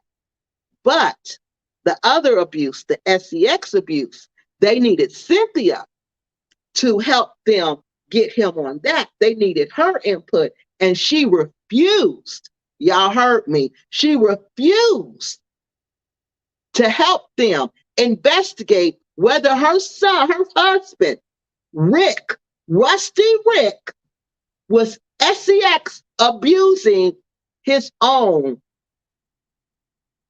offspring. I kid you not. It's on their channel. The video is on their channel. And Cynthia said, when they asked her to help, she said no. And shit, if she had a GUN, she would have done you know what to all of them for asking her to help her daughter from Rusty Rick. So no, I don't think they get any money from him. I think his money is tied up with the courts because when the state took custody, he had to start paying them and he went to jail for that. So that lets me know it's high because he's going to jail for it and he's still not paying it. So they're taking his income. And you want to know another way I know? Because when men pay the cost to be the boss, they don't be like he act. They don't act like him. All you hear him, yeah, Cynthia. Yeah, Sin. Whatever you say, Sin. Whatever you say, Sin. And notice, when she started talking about leaving him, because she done said it in the video, I'm going to take all my stuff and I'm going to leave. Y'all not going to see me no more. The latest time she said it was when they was putting that water tower up. And you see Rusty Rick's whole attitude change. His whole attitude changed when Krusty Catfish Cynthia said she was going to leave. I'm telling you, he has no money. The only income he has is her because they're taking it. That's why he bows down to her like that. That's why she walk around like she the man. How she calling the shots. I'm calling all the shots around here because she is. The YouTube channel is in her name. They're getting a little bit of money from that because they ain't getting what they used to because YouTube docks your pay. Like they dock their workers' pay, YouTube docks your pay even more. Okay, so they're not getting views like they used to. They're not posting videos like they used to. They're losing money they're not making money on that YouTube channel, not like they used to. And you know, I told y'all the YouTube channel was only worth $600. There's a person who does videos about how much is your YouTube channel worth. They get, I think Cynthia get like 1,200. Well, this is before the views dropped off and the videos dropped off. But YouTube takes a lot of that. So when they finish, Cynthia only gets like $600 for the YouTube channel. So other than the YouTube channel, whatever little change Rick gets after the government take they have or more, they could be taking more. What do they have left? They don't have that much left. And the viewers are not donating money like they used to. You can tell because they back to beg and please donate to us so we can keep our content going. Please. If it's on your mind, please donate to us. They wasn't doing that. But now they back to doing that. They was talking stuff. They was all in their arrogance. Oh, we don't help people. We don't help people. Now, if you got a job, I made a video about that. When somebody asked Black Acres, can they come stay in a raggedy, dirty, funky guardhouse, and they would work the land to help pay them back for them staying there. And Cynthia said no, because Black Acres don't believe in helping people. They ain't even stayed on the land. How they look letting somebody else stay on the land, on their leased land? So all this lies. Oh, we don't have to pay no rent every month. No, because you paid it all up at one time. They do yearly leases there. They don't do monthly rent like we do here. So of course you don't pay monthly. You pay yearly, and you leased that 99 leased land. So you paid up front for your lease. You rented it for 99 years. You better hope they let you stay there for 99 years, because I don't think they will. I don't think they will. I don't think so, because you lied to us. You lied to them. You lied to the planning department about what you were going to do. Why do you think they keep coming out there checking? You did nothing but build a personal house. That's it. You don't even have a communal garden, a communal farm. You got a garden.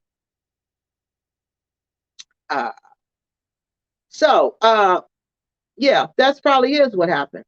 But why would they move out there? That's why they moved out there, y'all, because they needed them. They don't have any more money. They couldn't pay their rent. They had to move in there. They know more than anybody how bad the Gambia is during rainy season, because they've been there for a long time.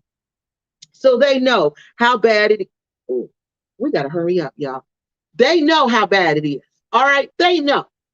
So all this, we're going to move into this house with no windows. They knew what they was getting into. They didn't have the money to pay the other place and to continue developing the house on the leased land.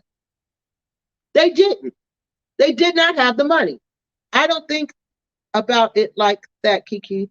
So you think the scammer wanted my address so that I would? Yes. And I think they were going to ask you to give this gift or forward this gift to a friend. Yeah, to one of their family members or friends. I sure do. How do bags make money? They're not old enough for retirement. I remember when they first moved to the Gambia, they shipped everything to the Gambia. Well, supposedly somebody said, Rick said, I don't know how true this is, that when he was in the military, he got he was deaf in one ear. So you know they're not going to give you that much for it because, for one, how is he working at that farm? Because he goes out and work on Black Acres every day. So you're not disabled. You can hear. You can hear. You're working on the farm. You can hear all that noise out there. So how come you can't work here? So he lied and said he was disabled. He couldn't work, but he can because he obviously work out there. We should send that to, I should contact them too. I forgot about that. Veterans Affairs, disability fraud claim, because that's a disability fraud case if I've ever seen one. So Cynthia, she get money from her YouTube channel. Before that, they took everything they owned and took it to the Gambia, and they set up a little chairs, and they sat on the street and they sold everything every day. They would go out there and sell things. They had a little mobile flea market. That's how they got money. And then when COVID hit and we got all this extra money, people really started sending them money. They really started sending them money. They had $100 scam where people were sending them $100. They had 2 or 3 or 4 of them where people would just, because back then in 2019, the $100 was nothing. That was nothing. We had so much money, it was nothing. But now all that money is dried up. So people can't send them money like that anymore. No, they can't send them money like that anymore. So that's one reason they didn't have a choice. How do you get a passport if he owes child support? Good question. Good question. This is what I'm thinking. He went to jail before he got the passport. So he could have paid it down. Because I think when I read it was 20,000, I think for them to take your passport, it has to be 25,000. Okay? It has to be more than that amount. Because that's what happened to Jermaine Jackson. They took his passport. They wouldn't let him back in the country because he owed child support. So it's not like small amounts of child support. It has to be a huge amount. And I believe it's like 25,000 because he went to jail for it. So it's a significant amount. But I believe that's what had to have happened. It wasn't at that threshold. Let me see if I can find out real quick. How much child support, back support do you need to owe?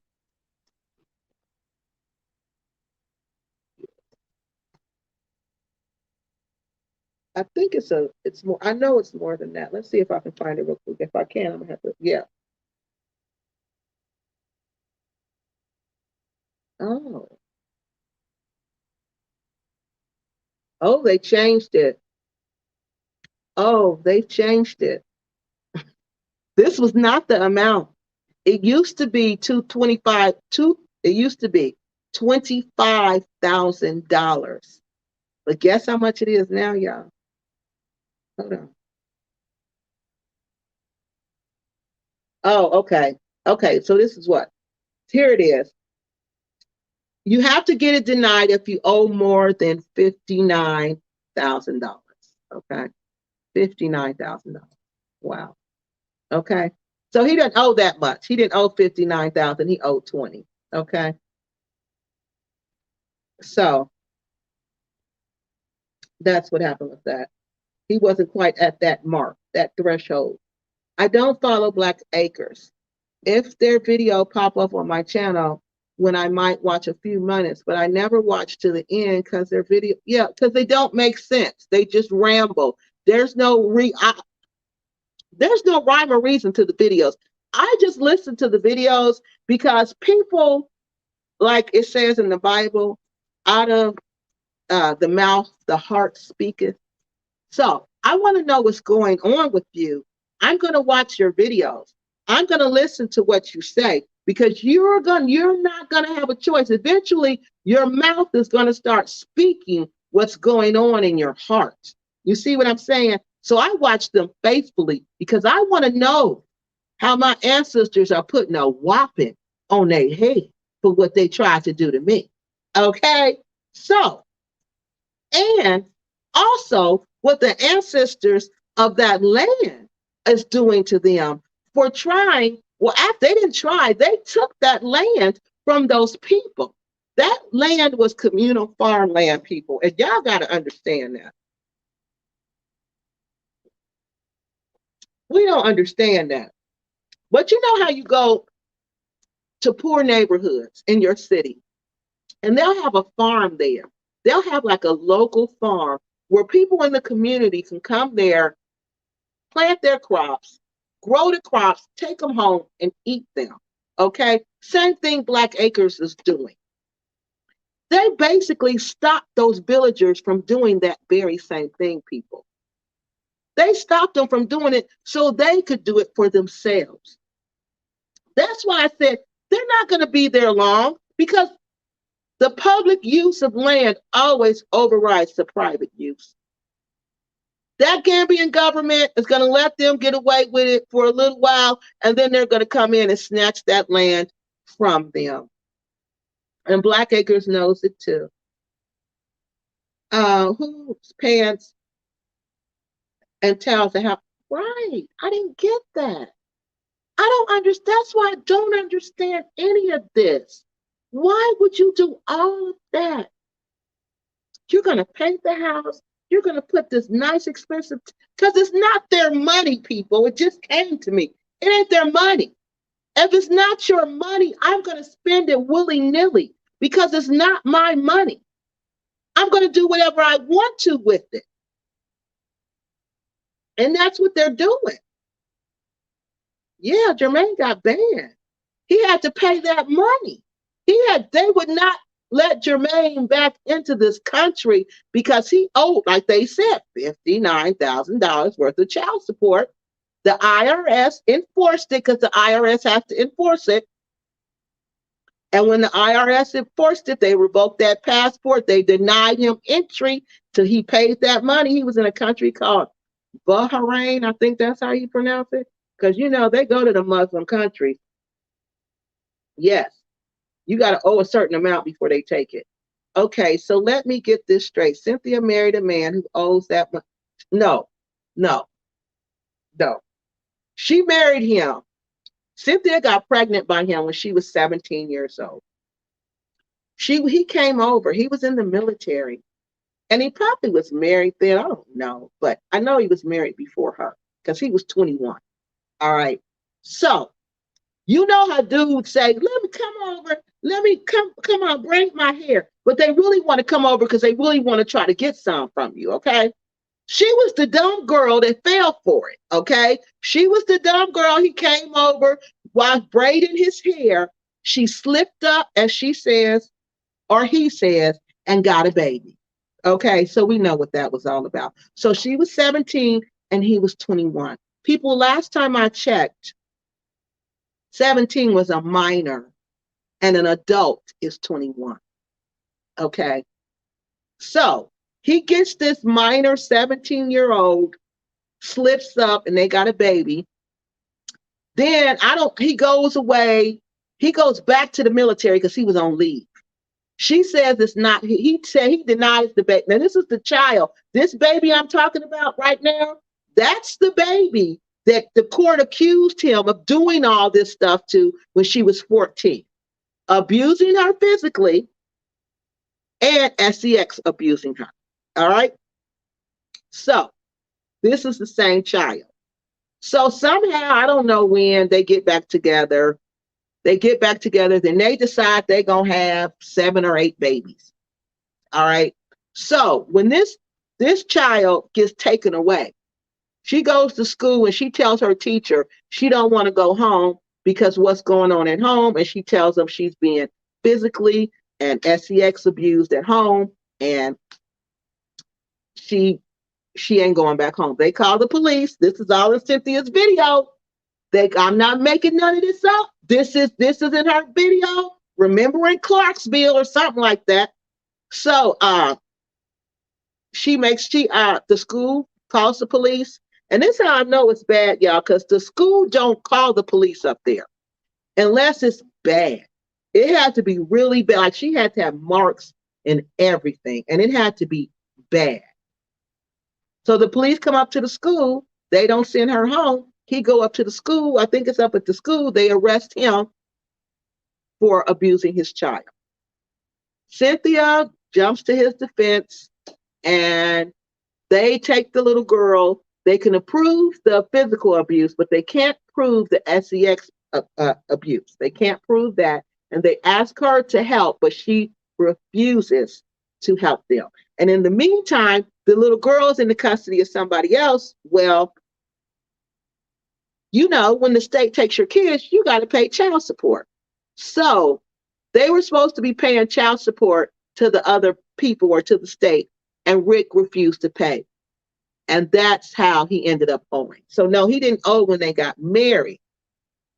He started to owe while they were married because their child got taken away. And the state demanded compensation support. Wowzers, never heard that law before.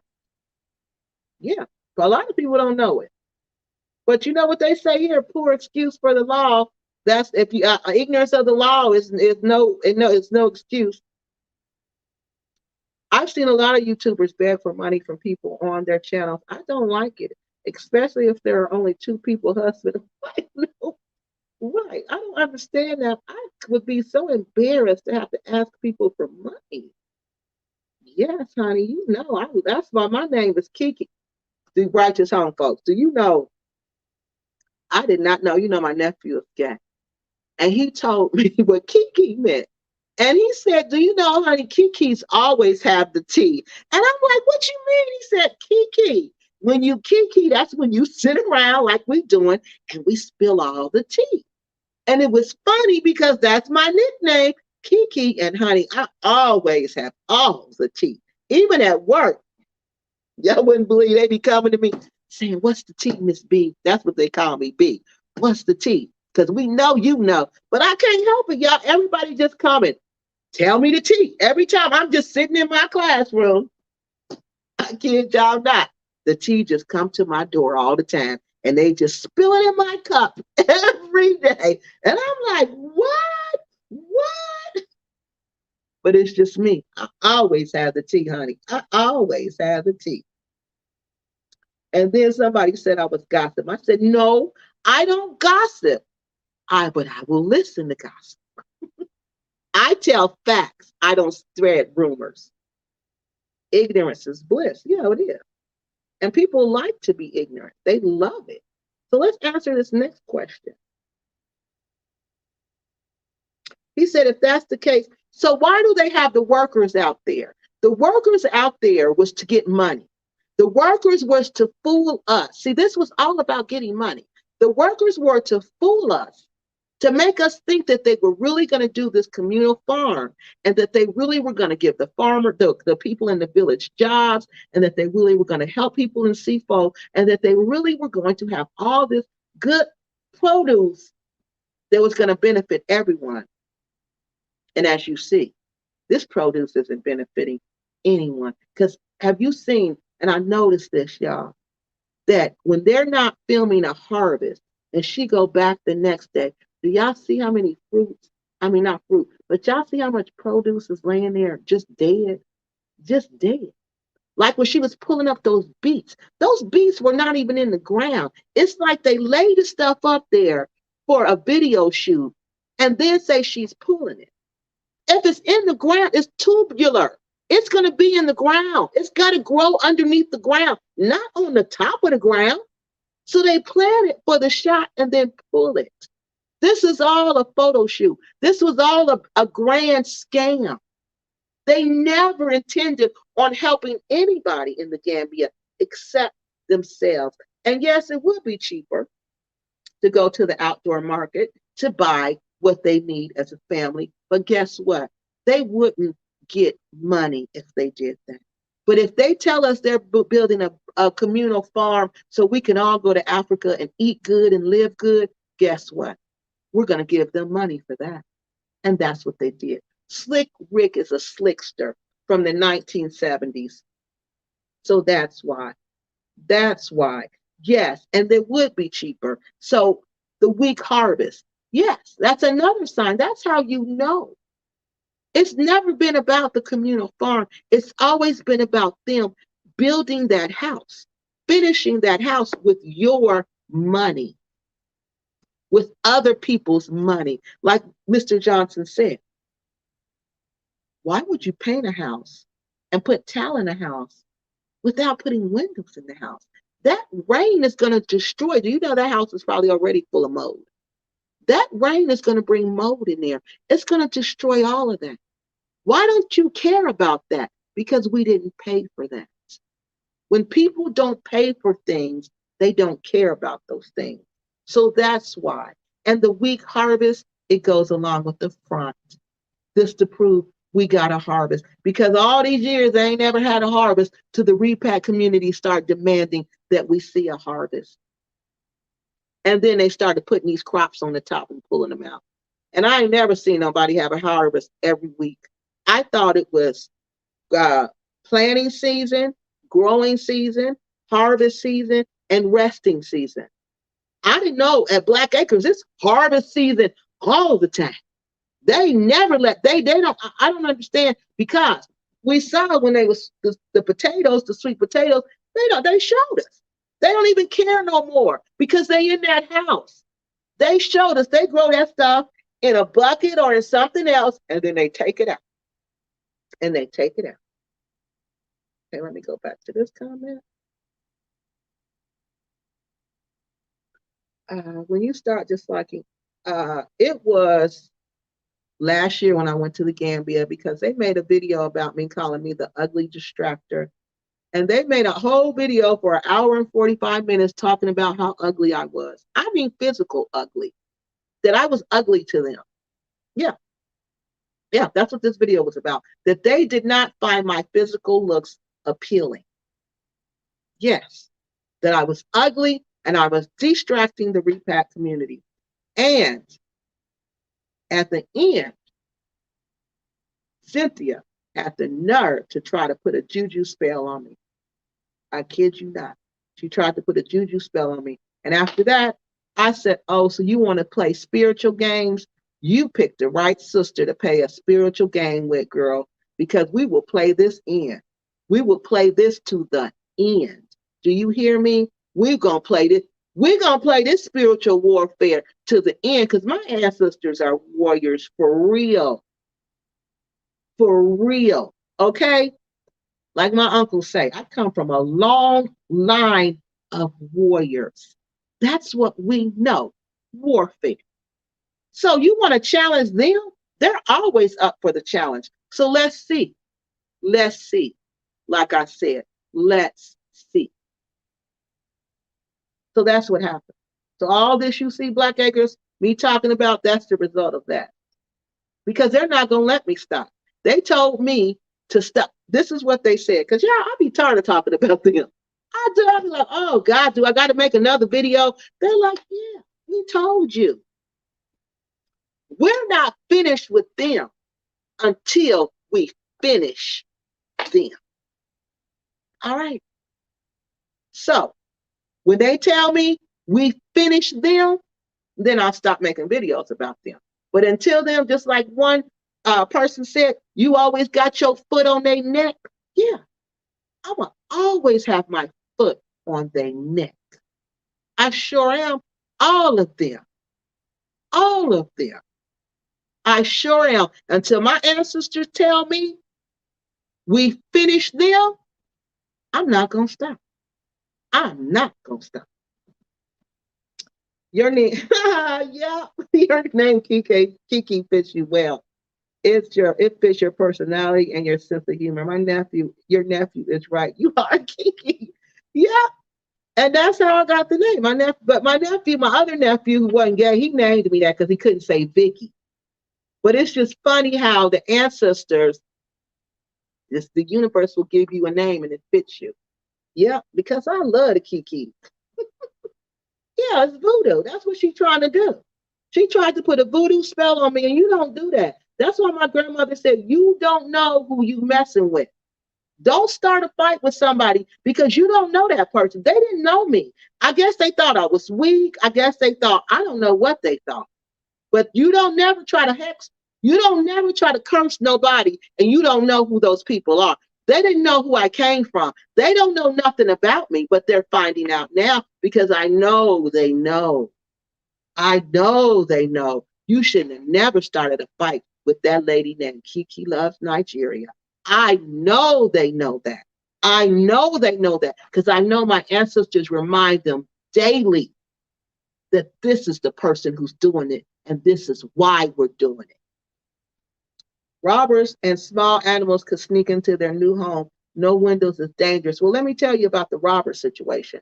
And I thought this was scary. Cynthia was telling Rick one day, she was out there, the day she was acting like she was pulling up them beats, y'all. She said, some man came out here. I didn't know who he was. He just came out here and he said he was looking, I think she said he was looking for work. So she said, she told him, well, you better be careful coming out here because the dogs are out here. Now I said to myself, if he had got that far to you and the dogs hadn't done nothing to him, then them dogs ain't no good. They out exploring that land. They're not going to stop somebody from coming to you. And Cynthia was right there. Like she was right not too far from that house. So, and then do you know, remember another time they said when they had, with the first night, they stayed on the land. Remember, Rick said there were people out there walking around and the dogs were going crazy because people were out there walking around. Yes. Bag is not protected. I told y'all, them gates in Africa are cement all the way around your compound. It ain't how they got barbed wire or whatever that is. You could easily get on Bag. Bag is easy to get on. Anybody can get on Black Acres. Anybody. So why would you move in a house and anybody can penetrate your fortress? Anybody. Why would you do that? You're not protecting your wife. You're not protecting your children. You're not protecting yourself because you can't. You can't. And there's no lights out there. Yeah, I can't even imagine how black it is out there at nighttime. I can't imagine. Because it's already pitch black in Africa when you're in the city part. So I can't even imagine what it's like when you're in the country part. I cannot. Where they at? I cannot even imagine it. I cannot. You got a point about their continuous harvest. I never seen me either. I thought something was wrong. I kept saying, wait a minute. Isn't because I remember in school they taught us that you got to let the soil rest and then grow it because it won't keep giving up if you keep working it like that. But that's how you know it's fake. They're growing it in the pots because it's continually harvest season. Continually. They have 4 cars, right, and that don't run, not one. They're going to be in trouble when the taxis can't. Okay, so that's what I thought. They don't even have a car now. Now you want to tell me this is all normal? This is all spiritual work, y'all. This is how the spirits work. So if y'all not sure how the spirit world works, this is how they work. All this stuff will be happening to you at one time. No windows. Window man been playing them for I don't know how long. You in the house, rainy season is here. It's here. They done been in there twice, I know, and it's rained. Now, the more it rains, the harder it is to get around in the Gambia. So guess what people do? They put off building, they put off construction, they put off everything until rainy season is over, unless you got that big money and them big equipment. And even if you got big money and big equipment, you're not getting out to see folk, because I've been out there, y'all, and that's out in what we call the boonies. Okay, you're not getting out there. You're not getting out there when it rains, especially if you got heavy equipment. And a lot of people aren't going to take that chance when it rains of getting their equipment stuck. So he's right. Because remember, y'all, the day after they moved into their mansion. Remember, they woke up the next morning and for no reason, the power steering hose was pulled out and all the fluid had ran out. Remember that? Because remember, Cynthia and James went on that 100, it was 100 degrees, and they went on this hike. The video was what, 30 minutes, 20 minutes long? So I know they had to be walking, y'all, for at least an hour. 30 minutes to an hour. 30 minutes to an hour in that heat because they don't have transportation and you need things. And they way out in the boonies. They way out in nowhere. So you can't, there's no corner store. You see how far they had to walk. And now they footing it. And then how much is the taxis charging them? How much are the taxis charging them? And you see on James' birthday, at his birthday, they still don't have a vehicle. They still don't have a vehicle and they don't have windows. And y'all want us to believe this is just natural? Whoever don't believe, this is the spirit world showing them you don't play with me and you don't try to curse nobody, because who are you to try to determine when somebody breathes and when somebody stops? Who are you, Blackacres, to try to do that? That's why you catching it the way you catching it. And you're going to keep catching it. You're going to keep catching it. It's only going to get worse. It's only going to get worse for them. You ain't seen nothing, people. We've seen nothing. Yeah, they hoarders. You didn't see all that junk out there? The picture, go to my community channel, community thing, and look where I blew up the kitchen. Because I knew they was hoarders. Look what she got in there. She got 2 baker's racks full of junk that they had back in the States. 2 baker's racks full of junk. Yes, they're hoarders. Look around Blackacres. It's nothing but trash. That's why I call it trash acres. Voodoo vegetables out of, yeah, that's what they are. That's why they want, man, because you can't curse. Wow, it's just so much, y'all. They always look so musty and sweaty. They are. And they never look clean. I've been talking about crusty Cynthia so bad, y'all. She's been trying to take a bath every day, but that's going to stop. Because I know out there at Bag, it's difficult to take a bath. Because for one, water's got to be an issue. And if it ain't an issue now, it will be an issue. Because you heard them talking about the solar power. Oh, everybody was using the solar power, and then it just went boop, and we got to get a booster. Y'all, solar energy is not like regular energy. You can only do so much with that.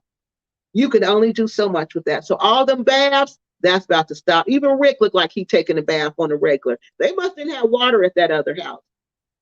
She said he climbed over the wall. Oh my God. Do y'all know how dangerous that is? Do y'all know how because look, people in C4 think Blackacres got money. You don't ever want your neighbors to think you got money and they don't got it. You don't want to ever look like the fat rat sitting on a piece of cheese. You don't ever want to look like that. Because y'all know what somebody will do, what a gang of them youth will do, especially during rainy season, because you can't hear nothing in the middle of the night. They will come up in there and rob them of everything they got because they know they got money in there. Because I know they got money in there because Cynthia talk about the money she have up in there. Because the bank in Bracama don't never have money. But she think because she got that fingerprint on her door, that can stop the thieves from getting in. But the thieves got something that melts metal. Okay? I guess you forgot about that. They climbed over the wall. Wow. Y'all, I don't know what's going to happen to them, but it ain't going to be good. Why? Because they don't have enough money to keep paying rent. That's why. Bags is a phony baloney. Yep, they don't. He's right. Hey, Mr. Jordan. They don't. They don't. They don't have enough money to keep paying rent. And that's the flat out truth. That's why they moved into a house that was not ready. That's why Cynthia said, let me at least just get the towel on the floor. Even though they don't have, we can do without windows. Because I can hear Rick, it's hot. We don't need windows. It's hot. We ain't got to worry about windows for a while because it's hot. We can do without that. I know that's what he said. She was like, okay, Rick. Okay, Rick. Until she get mad, then she want to pull that she running the show card. Then she want to pull, I'm the head honcho. I'm in charge here. That was the ancestors walking around. Those dogs couldn't attack. Yep. Yep. Because they said it was a lot of people out there. What the heck is a lot of people doing out there that time of night? Them dogs look scared. Did y'all see when the rain video? Y'all see how scared them dogs look? Y'all see how scared them dogs look? Them dogs was running to them because they scared. They want to get in that house because they scared. They are scared because they know dogs can sense spirit. Dogs can sense them because why would a whole bunch of people be out there at night? Because see, Black don't have a sense of the spirit world. They pretend like they do, but they really don't. Because you're right, places and spaces. That's who that was. Because I'm like, why would people be out there walking around? That's crazy. Ain't nothing out there but junk.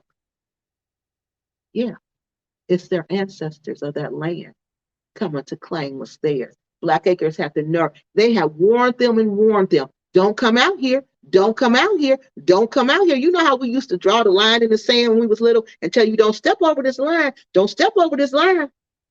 The ancestors of that land done told them several times, don't step over this line. Don't step over this line. But they stepped over it anyway. They continually step over it. They was having problems getting out there. They've been having problems on that land since they acquired that land, since they stole the land from the villagers in C4. They've been having problems because y'all, C4 is a very economically disadvantaged area. Very economically disadvantaged. So to those people, Black acres seem like they are gods. They have money. Why do y'all think they call them Ma? Yes, Ma. Yes, Pa. Yes, Ma. Yeah. And to me, they burnt too many bridges. Like what they did with the Nigerian dude. Is his name Solomon? Is that his name? And the dude, Sunshine? No, Solomon was the one Nigerian dude. The other Sunshine dude. The way they did all them people, And then Rick trying to get his little girls to dance for him for some money. And then tell him, don't tell your father. Oh, yeah, these people are sick. I'll bet there are ghosts and spooks all over the place out there in the dark. It is. And I think they're not telling us. I think they've had more encounters with those spirits, but they're not letting us know. Because, no, they don't have a car. No car. No car. No transportation. It broke down the day after they moved out there. That's why Cynthia was walking. They don't like that they don't like to keep a clean house. No, they never look clean. Slick Rick is pimping the net. He is. He is. He is. He is. And these people, I'm so glad they're subscribed. These people have realized that they're not doing anything but playing them. Wow, that's bad. No, it's really bad. In Africa, and I could see now, if you were in the city, the urban area, it ain't so bad. You can get a taxi. You can walk to the junction. You can get a taxi. It ain't so bad at all. But in the country, y'all, the village is the country. Deep, deep, deep in the country where there ain't no sidewalks. Okay? It's just road and an outhouse. They're living like that country. They only got friends. They kids' friends is coming to pick them up. But that's going to stop. As soon as that rain hit hard, it's going to stop. I saw them they were with the truck, honey, but the truck broke down. The next day, that next morning, they were so happy. They said to be on their land. They were so happy. Honey, that next morning, that truck was broke down. It's been gone ever since. We are living but we're living in the illusion. We're living in the illusion, but we got a car, and if we don't have a car, we got public transportation, and everybody on here in the illusion got windows. We all got windows. So we're living in the illusion, right? But we're protected from the elements, but you're not. You're not. They are delusional. They are very delusional, and they're putting their own safety at risk. They're putting their own health at risk. They're doing all of this to prove this delusion. Yeah, bathing in the creek. Now let's talk about that. Let's talk about that, yeah. Let me tell you all the stuff that's in the Gambia. All the stuff that's in the Gambia, okay? Let me show y'all this. I just did a quick little search real quick. I was like, let me look and see. Because I know I've heard of when I was in Cameroon, there was something called river blindness. And river blindness was when you would get in the water and the water, river water, by the shallow edges where they were, and animals have used the bathroom there. So fecal matter there and urine is there, and it creates some kind of virus, and it gets into your eyes, and it causes blindness. So that's what I was thinking about when I was like, wait a minute, the Gambia it's gotta have problems like that also. So I said, let me do a quick search. So let me show y'all. Look at this, y'all. All the stuff that I found. So they said major infectious diseases, the risk in the Gambia in 2020 is very high. Not small, not minute, but the risk, the major risk of infectious diseases. So, not a small disease, but a major infectious disease, you have major risk for getting that. Do y'all understand how dangerous that is? That means you can die from these infections. So, let's finish. Food and waterborne diseases. There's protozoal bacteria and protozoal bacteria, hepatitis A, and typhoid fever. You can get this from food and water in the Gambia. Waterborne diseases like malaria and dengue. I've never heard of that. And this other one, I'm not going to try to pronounce that one. I don't know that one. You can get rabies.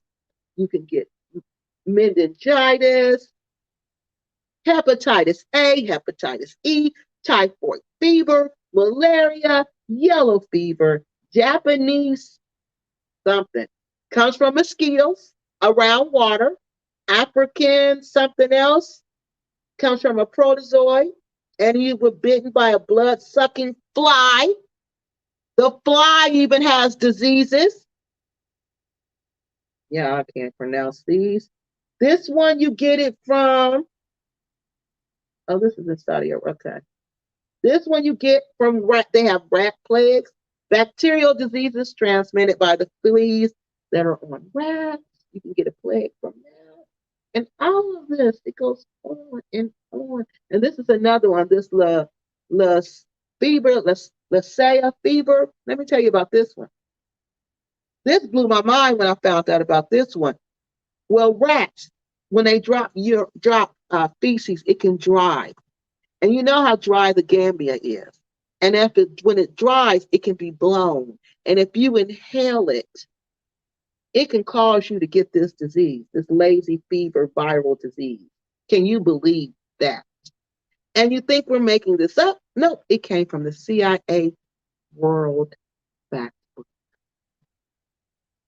So the CIA is even warning you of all the diseases that they have over there. But Black Acres is out there playing in that river. And y'all seen all that dirt. Y'all seen all that mud. And y'all know what else did y'all see? When they was throwing the dogs in the river, y'all saw how fast the dogs was running back. Because y'all know what else is in that water? Snakes, crocodiles, and hippopotamus. And we think hippopotamus is so lovely and kind. But do you know hippopotamuses are deadly in Africa? They kill people. Those dogs were not enjoying that one little bit.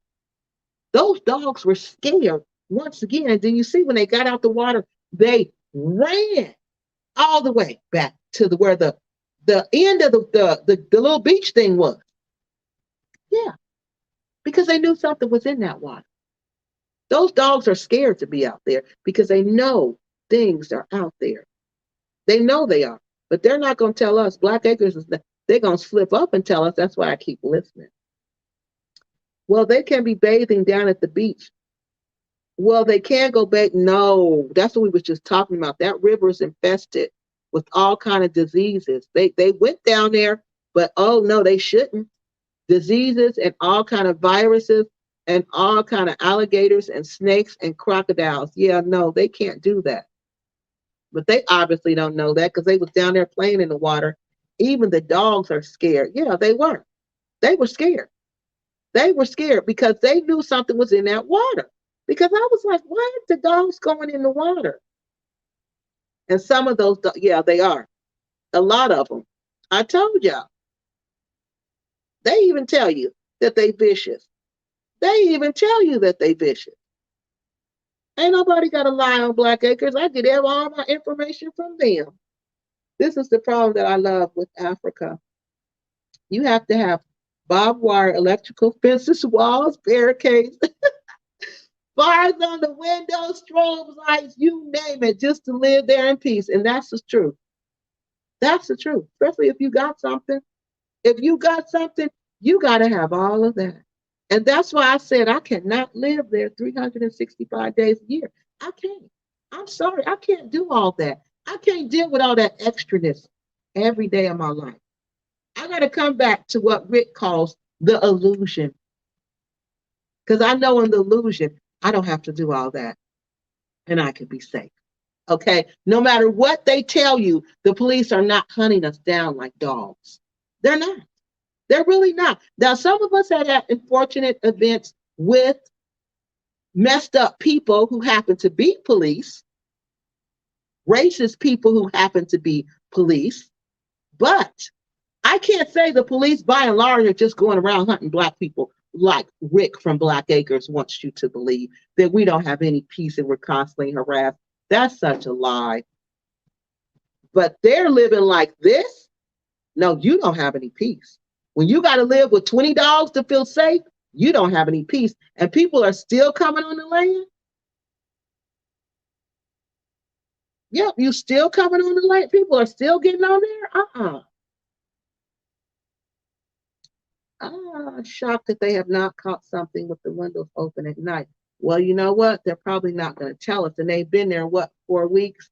Yeah, the incubation period is probably over or getting started. But somebody, trust me, somebody's going to catch something because the mosquitoes there transmit diseases. They transmit malaria all the time. They're going to catch something. They're just not going to tell us. We're going to have to find out later if they don't already have something. I'm sorry, but bag is a joke. Bag is a joke. They are a joke. They're nothing but a joke. But they want to lead us astray. They're leading everybody astray. But yeah, those mosquitoes are going to give you something. And they don't use bug spray. They don't, because Cynthia always talking about, oh, something bit me. Something bit me. I'm like, Dad, you don't use bug spray? No, they don't use insect repellent. I'm still waiting for the bag barbecue. Yeah, remember? They promised us that.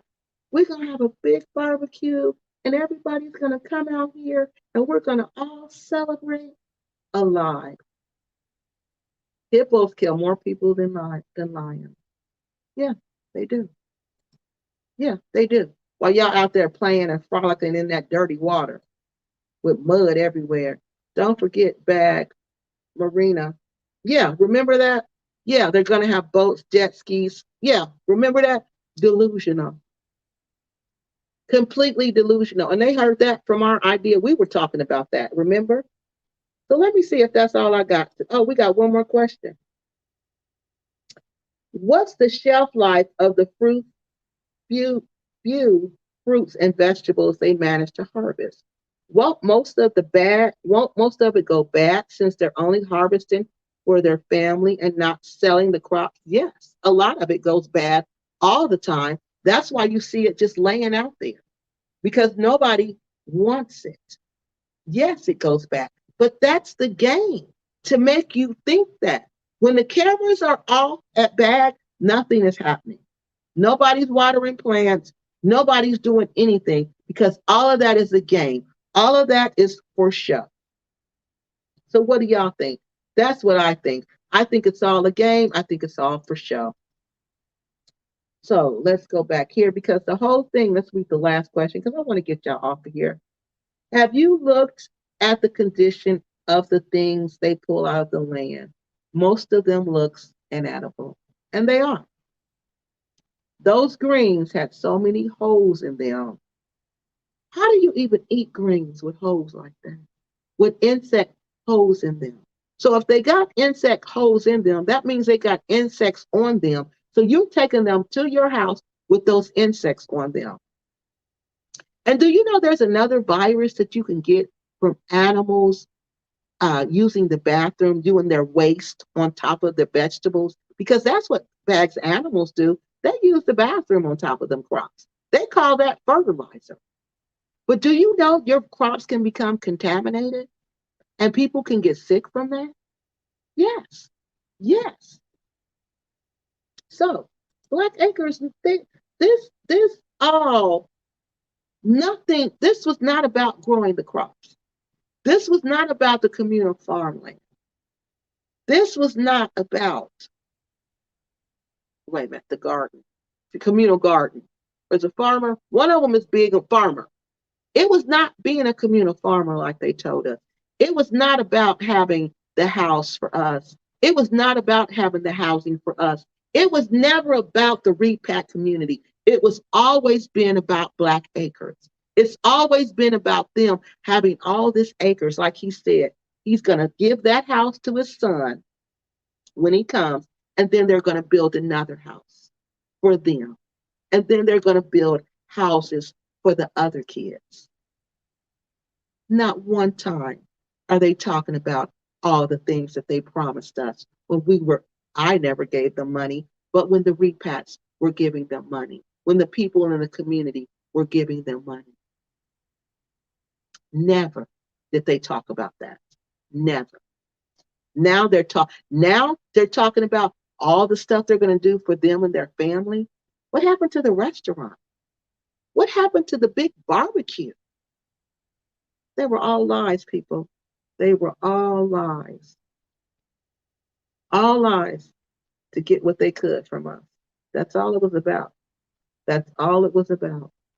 It was never about the Pan-African movement. It was never about a communal farmland. It was never about communal housing. It was never about a Pan-African community. It's never been about that, and it never will be about that. All this is about is Rick and Cynthia building a house for themselves. And as you can see, that's just what they did. And they don't even care that it doesn't have windows because they've run out of money and they had to move into this house as is. So how this story will play out, we're going to see. But I can tell you it's not going to have a happy ending. I can tell you that. Those Africans are smart.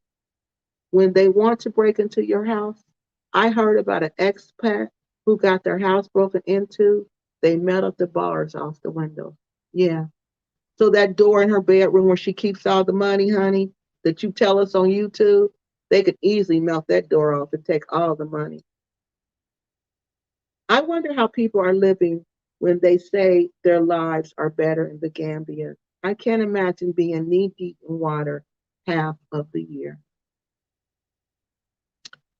Well, I don't know. I don't know. I know most of the Americans have left and no refrigeration. They got two refrigerators, but she said they got two refrigerators, but I don't know if they work. I don't know if they work, y'all. She said they got two refrigerators. But look, I couldn't live in the Gambia. I'd rather live in Rwanda, only because it is the cleanest country in Africa, and they have less corruption than all the other countries in Africa. I don't hear much bad. Yeah, that's because they cleaned it up. Rwanda was it was bad. Remember about the Hutus and the Tutsis? It was really bad. So they don't have it after what Rwanda went through. They have no choice but to go up. So I'm glad they went up, and I'm glad they're doing good. But look, I'm sorry to keep y'all on here for 3 hours and 33 minutes, but I really appreciate you staying on here with me, because I know it had been a while, but we needed to get caught up. Next time it won't be this long, because I'm going to do it like we did, tell the story and then do a live. Okay. So we are going to continue to look and see what's going to happen in Audit Black Acres, because she said, I heard that the electricity can go out for several. It does. It does. It go out. When I was in Nigeria, it would be a week before you seen any electricity. But I was staying on the nice side of town, so I had electricity every day. But it wasn't constant. It would be like chunks of the day where it would go out. But the poor people was living in like a Coco Michael. Oh, it would be like we wouldn't have lights. Yeah, we would just get used to it. So Cynthia's been saying that she's been seeing this black bird called a black heron. She don't know the name of it, but I looked it up. It's a black heron. Okay. That bird is not a good sign. So I'm going to do a video about that bird and what that bird means. And then we're going to continue watching Black Acres. And we're going to continue to talk about Black Acres of the Gambia. And we're going to continue to talk about these scammers. We're going to continue to talk about them. And we're going to continue to talk about anything and everything that impacts our repat journey. All right. So look, that's all I have tonight. Thank you again for joining me. And you guys have a wonderful, wonderful evening. All right. I will be here. Y'all be hearing from me soon. And also, I'm going to do something and talk about what's going on in Senegal, because I noticed that these repats, these people and these YouTube people, they ain't even telling y'all about that. They're not even talking about that, which is crazy, because that can affect us. So like me, I'm traveling to the Gambia in a couple of weeks. All right. So this is going on in Senegal. What if they decide we're going to take over the airport and we're not letting no flights through? Yeah, this is all bad. That's the thing about West Africa. When it goes bad in West Africa, it goes bad. When they go off, they go off. They go clean, clean, clean. So, yeah, we're going to talk about that too. All right, y'all, just give me some time. Yeah, Senegal is a mess, and I hate that because I really love Senegal. I really love Senegal. I thought it was a neat, neat, neat, neat country. So I hate that this is going on. I hate that this is going on in Senegal, because this is a sign. Because Senegal was like the leader of democracy in West Africa. It was like the model. All the other countries look to Senegal. And for this to be happening in Senegal, this is all bad, right? It's all bad. All right. Thank you, Places and Spaces. Thank you, everybody, for coming out tonight. And we're going to continue to hook up and talk about these issues that's going on in the repat community. All right. I'll see y'all later. Y'all have a good evening and stay safe out there.